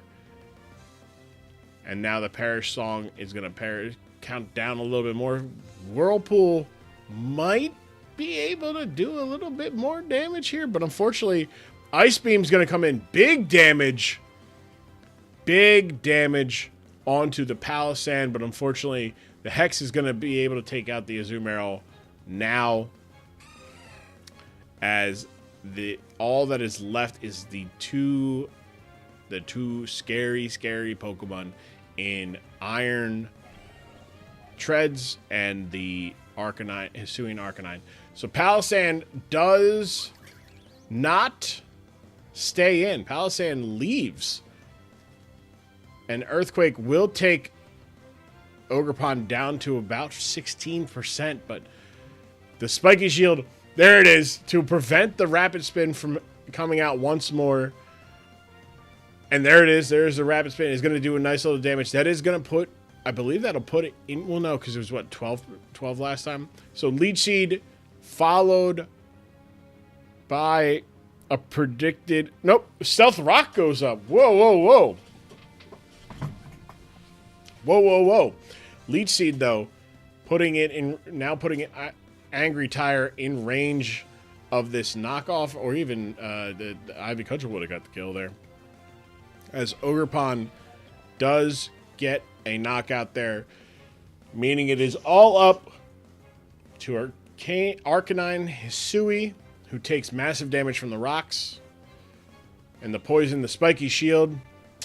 And it might have Rockhead to prevent it from the recoil, but it does not have the ability to not take damage to this spiky shield. And a slow death at the end here, as Ivy Cudgel is going to get the knockout there. I say a slow death because we knew it was happening. He was bleeding out a little bit. We did not get to see the Cloyster. We did not get to see Dragonite, but we did get to see a 4-0 victory for your Sacramento Coffee. There it is. There it is. Moving to 3-1 at +10. Sitting in third place can be taken on Johnner, who is also 3-1. And Demir dropping down to 2-2, but at +1 will give him the 8th spot, the final spot in the playoffs, going to be taken on Sky next week. 3 knockouts and a hazard for Palisand. Really, just it wasn't the numeric stats aren't enough. The fact that this Pokemon sat in front and just didn't move for a lot of the game was a big part of the matchup for Diabeto. 1 knockout, 5 statuses, and 2 hazards for the Fortress. Setting up, if that was the LeBron, the Palisand, the Dwayne Wade was the Fortress, and then Clefable being the poor bastard that was underneath the alley-oop. Let's get the losing side general manager in here first. Come on in, Demir. Yo. Welcome. General manager of the New Orleans Nidoking, which I'm gonna have to ask you at some point. I'm gonna need that Nidokings, and actually, you know what? I should be able to watch it again or get that back in. I should be able to isolate that, so I might just make that just because that was funny. That cracked me up. The Nidokings. Tough loss. It looked early like it looked like it was about to snowball against the defending champ. How, turn 10, how were you feeling? You just taken out the Fortress. He got up the rocks and the spikes, but Latios was gone. So one of his 2 dragons were gone. But and Beto is great. He's a great manager, and I thought I had him, but I made a couple mistakes, and that was the issue. Should have hit Rapid Spin with Iron Treads there. I don't know. There were a lot of things that went wrong, or a couple things that went wrong. But Beto, being the manager he is, just took advantage and, got the win. That's what he does. If you open the door a little bit, he's gonna put his foot in the door and be like, "Wait a second, hold on. Let me tell you something. Do you know I make graphics for streamers? I can do that for you." And then you're like, "Wait a second, I thought this was a Pokemon battle." And that's what he said. But now I got a Palisand for you. Pocket sand. Right. I saw so obviously the chat doesn't. I don't have the chat up in the game just because it looks nice. You were cursing that Palisand left and right. Just I got nothing for this thing. What the fuck, man? But yeah, the Palisand, when that's was the feeling you had in the moment, not like a tilt, tilt's when things are not going your way, but kind of like a panic kind of setting in of I don't know what to do against this thing. Was the feeling That- of panic, or was it like, were you still trying to keep your cool with, your cool and your wits together of like, okay, this is what I have and this is what I need to really get through this thing? Not gonna lie, I panicked a bit. I was like, I don't have anything for Palisade. And then I remembered that I had Azumarill with a Parasong, and I don't know. I thought he was gonna be able to do it, but I guess not. Almost did. Almost, but I was RNG, it happens. Yeah. So that was the one where I was like looking at that and I was like, okay, I feel like at a certain point it's easier for people like me and who are watching this going like, wait, I know you have Whirlpool Parasong, like why don't you just go to that sooner? But at the same time, you went almost as early as you could do. Maybe you just don't go to Mienshao first, and then you go to Mienshao and the revenge potential. But when you're in the moment, man, those decisions do not come easy. When you're just like, shit, what do I do? Like, I'm fucked. I need to. Somehow I went from turn. We're looking at this turn 13 here on the stream, and it's like, oh, cool. Like, it's 6-4, and yeah, Clefable just got scarfed, but okay. Like, he's got kind of a slow team. Like, I'll be all right. Pretty freaking much, man. And then I is just in the moment, wasn't even thinking. I was just thinking, oh, I know, Mienshao has a knockoff, and that'll do some damage to it. But it was absolutely the wrong choice. Without any kind of like hazard protection or hazard removal up, so. It was a bad choice. It's rough when you're like, all right, I'm gonna spin here. It's like, oh, he's got a fucking ghost type, and fuck, his ghost is a bulky ghost, so it's like I can't even do anything. Like, there's some ghosts where it's like Frost Slash. You're like, oh, I can kill this with an Iron Head. Like, okay, whoop-de-doo. But then there's ones where you're like, shit, like he's got the perfect Pokemon for this matchup. But yeah, it happens. And honestly, I thought Miracote Alomomola was going to do it. It almost did. It almost did. We just saw the play. 1% on that Scald, and I think it would have went way different if it got that kill. Just that one. It's a game of inches or centimeters or pixels, however you want to qualify it. But yeah, no, that was that I forgot. So I watched this. And then I try to watch them as soon as you guys post them so I can get the stats in and then immediately forget about the game. So that when we're sitting here and doing the stream, I can be like, oh yeah, that shit happened, right? Like I can have as close to an organic reaction as I can.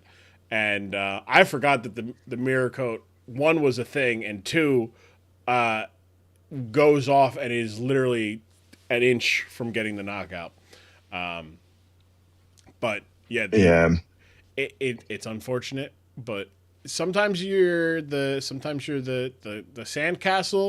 and sometimes the sandcastle. I should say sometimes you kick the sandcastle, and sometimes the sandcastle sucks your soul into its eternal being. Palisade's lore is a little interesting. Pretty much.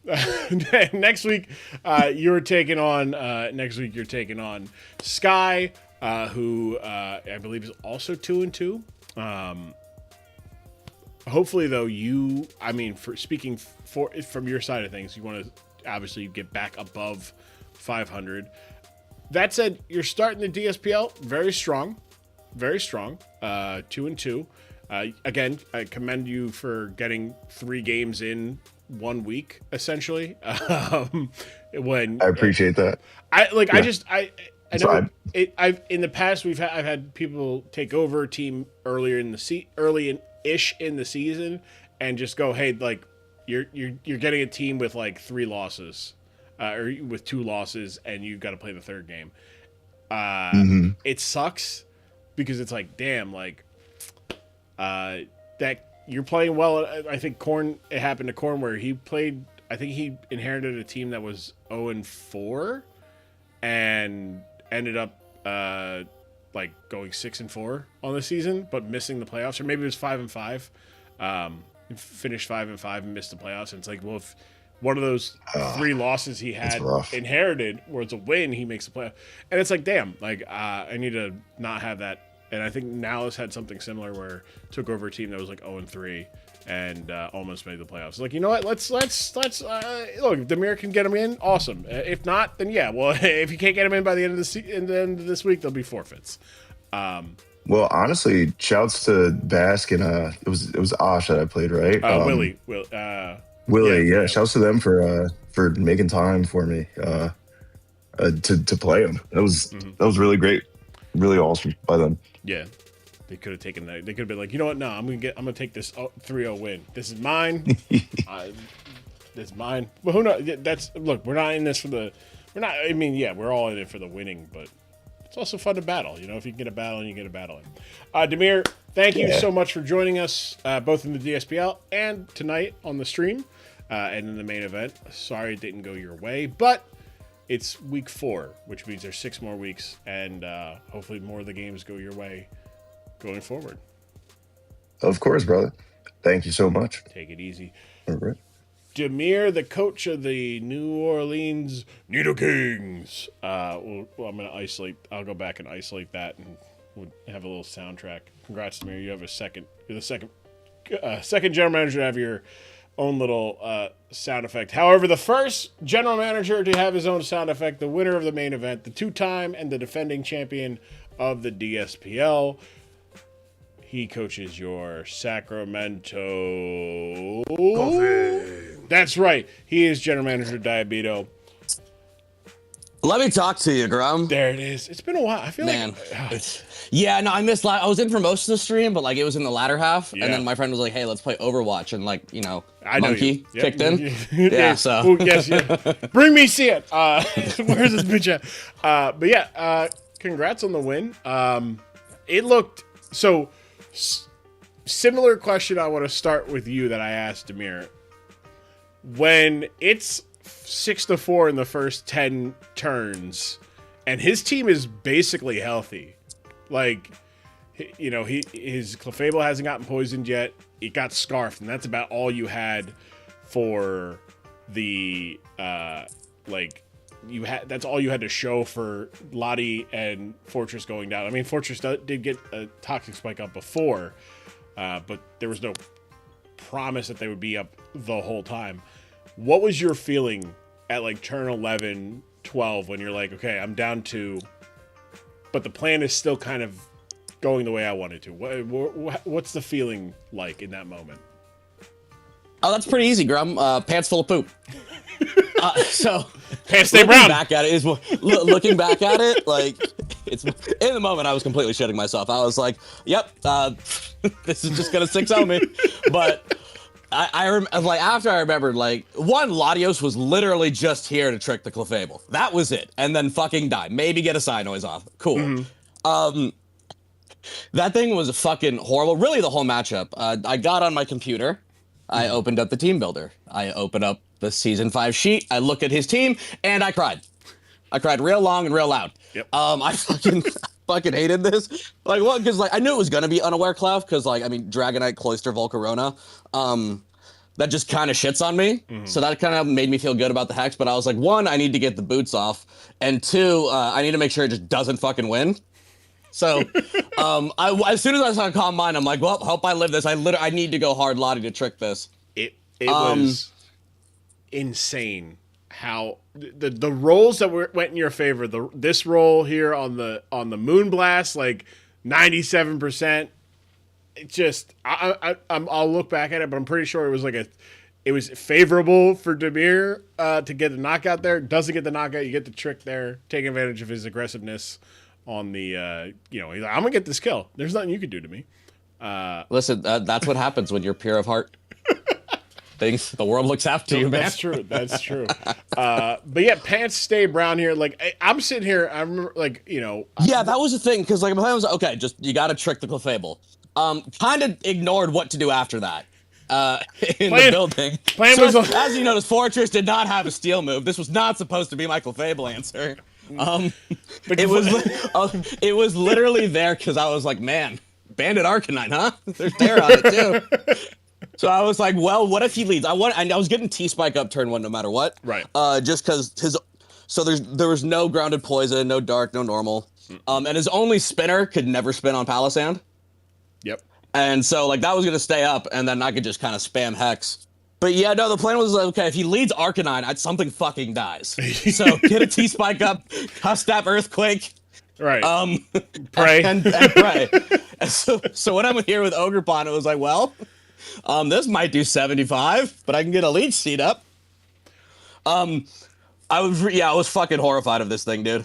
Yeah, it's the pink ball of death, man. Like, it's a dumb bitch, but that dumb bitch sometimes it's just a dumb bitch to say that's LeBron James. I had it. That shit is so sick.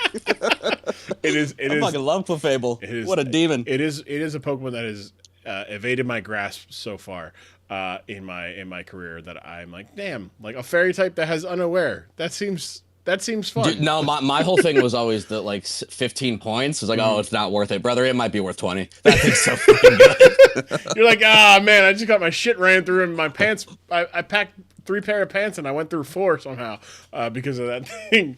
But yeah, but here, literally, it's this point right here. Turn 14, you turn in here, and from this point on, it is okay. The Diabeto. The plan's back on. Like we're doing exactly what we need to do. Yeah, that's what helped. Like after pooping myself, I didn't change. You got to sit with those decisions in your life. That's right. But I didn't know those things were just here to die. Mm-hmm. I knew I was assuming Azumarill was huge power, but I was like, he still has the weak water type up. And then I saw the Hex do 26%. I knew exactly what was coming, and I was like, "Oh boy!" If he had just not done Assault Vest, and just gone with like leftovers, or I wouldn't say like heavy duty boots, just because the Hex doesn't do. The Hex probably still does more. No, it shouldn't have done more. But either way, that's where I shit myself if I'm you. Is that oh, fuck, this thing has Scald. Shit. Hey, I fucking lived. All right, cool, great, fantastic. And I was feeling like decently confident. I'm like, listen, I think we can get a weak water move here. And then like once it's at +2, it's just the team really couldn't break through it. Nope. Especially because Hex was able to help break through Clefable, so it could just get stalled out by that. Cool story about this battle. He loaded in, and I remembered Mienshao got triple axle. Whoops. So, I saw that, and I was like, oh, wow, that thing fucking smokes me. At that point, my only hope was for him clicking Fake Out, and then the inner focus proc just fucking smokes it with E-Speed. Other than that... Axle, yeah, it gets triple axle. Yeah, I realized that, and I absolutely shit myself. I have no idea, just like from the building and stuff. I can't believe I won this game. If I have to face him in the playoffs, I am driving over there and I am shooting you. Me? I do not want to do this again. Me? Yes, you. Me? It will be your fault, the corrupt commissioner. I'll have out my own house. That's a home invasion, brother. I will lure you outside. Don't worry. All right, fair enough. That's fair. But yeah, next week you're taking on Johnner. Some of whom say... maybe not Johnner, but the Long Island Ducklets. Some of saying it's Harold. I'm hearing rumors that it's like Harold Pestered, but that's not true. Like we're not the NBA. We don't have like We don't have corruption. Do not encourage him. You are not fooling me. I don't care what everyone else thinks. That is piss turd. You gotta believe me, man. I do. Well, seeing as your shorts are covered in turd, the later, and you sound pissed off, I'll take your expert opinion on it. But you take it on the Ducklets next week. Always a good time when the Ducklets and the Bloodlines go up against each other. How are you feeling about your matchup next week? Where is it on send a nice letter to my house versus sending a package to my house that you want me to open on my doorstep? Where does that rank on that scale? I'm really excited. We're turning up the heat for this one. Ooh, we've got our tool in hand and our brain in gear, and we're ready to roll. However, John and I agreed to battle tomorrow. It probably won't be tomorrow. His team changed. It did. Yes, it did. I made a team. I checked the doc, and must have been the wind, but I built for the old team. So we got to make some quick adjustments. We're ready to hoop. I will make sure I have the new rosters up for this week because both Spencer and Johnner made changes, and I need to make sure. That's pretty curious considering who they're both playing, giving less prep time. Yeah, it's almost like the Super Bowl delayed me by a day because I didn't want to stream because I knew no one. I wanted everybody to be able to. I don't want to compete with the Super Bowl. It's just a coincidence. It always happens to the Bloodline. Is all I'm saying. I mean, look. I know you're trying your best. We all respect that, but like the facts are the facts, man. Look, he's dropped. Like it's always us. He dropped Bronzong, so you should feel like pretty all right there. You know, like that's a pretty good move when you're like, oh hey, cool, yeah, he dropped Bronzong, nice, dude. He also dropped Blastoise. I don't have to kill Blastoise. I'm fucking crying in the club, man. But yeah, that was a. Oh, he's got some more Terra points, but he does not have the cap for it. Interesting. But yeah, I'm excited for it. It's always a good time when the Ducklets and the Bloodline do battle. I face my own Bloodline member next week. I'm sure you have. Is he really that afraid of Choice Band Dust Noir? Like he told me to delete that he told me to strike that from the records, and I'm saying like that. I'm not asking you to betray Bloodline trust. I'm just saying. Listen, how good is Dust Noir with a choice band sometimes, you know? That's all I'm saying. You will not get any Dust Noir slander out of me or any member of the Bloodline. We are known respecters of Big Hex the Plug and the championship he brought to Arizona. We will never diminish everything he's done. Big Hex the Plug, so good. Okay, so Spencer also. So I'll just we'll talk about it a little bit right now. Spencer dropped Chi-Yu, Manaphy, Rhydon, and Hatterene to pick up Primarina, which I love me a Primarina. Iron Boulder, not Bundle, Iron Boulder. Different borderline fraudulent Future Paradox. A lot of the Future Paradoxes are fraudulent. And Terra Pyroar. That should just be Pyroar. Damn, Pyroar getting like passed around. I feel like this just be showing up on a bunch of teams. Okay, and then also wait, I don't think you can do that one. 1, 2, 3, 4, 5, 6, 7, 8, 9. Oh no, he can. Okay. All right. So now everything is correct for the league. Everyone can be happy. We're all good here. Diabeto, sorry, I meant to send you off. Diabeto, thank you for joining us. Congrats on your win, and we will see you next week. All right, appreciate it. I got distracted by doing paperwork. Recap of this week. Diabeto taking the 4-0 victory in our main event of this week. We had a 4-0 victory, leading things off for the Midwest. Wochian 6-0s from the two Bloodline members in the middle there. You got a 6-0 Montana Marowak over the Delaware Fighting Blaziken. 6-0 from AW over the Minnesota Lycan Rocks. We got a pair of close games. 1-0 win of the Ducklets over the Boston Dartrix, and a 1-0 victory of the Malgan Miniors over the Montreal Miss Magiuses, and then a 5-0 victory for yours truly over the Twin City Thick Boys. Next week, our matchups look like this. We will be streaming next Monday because I suspect that I will be doing a little bit of painting this weekend, this upcoming weekend. Hopefully, fingers crossed. We'll be doing all that at the house. But in our main event, we will see two winless teams.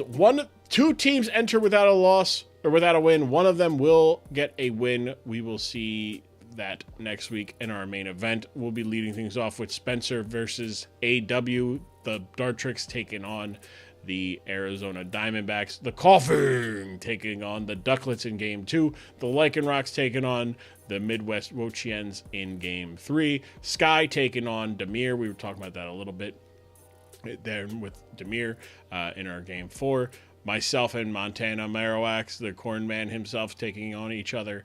And the Delaware Fighting Blazekins taking on the Montreal Miss Majors. Which, by the way, I do need to read this. I have a note here from Mr. Drevis, and I don't have a bad accent I would like to attempt. But I will say this, that Mr. Drevis would like to say that his loss, he's alone at fault for losing, and would like to say that there will be severe punishment dished out to him by himself. I don't know if that's a kink thing or not. So that'll be it for this week in the DSPL. I'm gonna ideally, since week 5 is next week, which means we'll have a half of the season there, I will have the standings, and we'll have standings to do. We'll have some standings graphics. But as it stands right now, your number one team is the Arizona Diamondbacks, of 40% of the way through the season.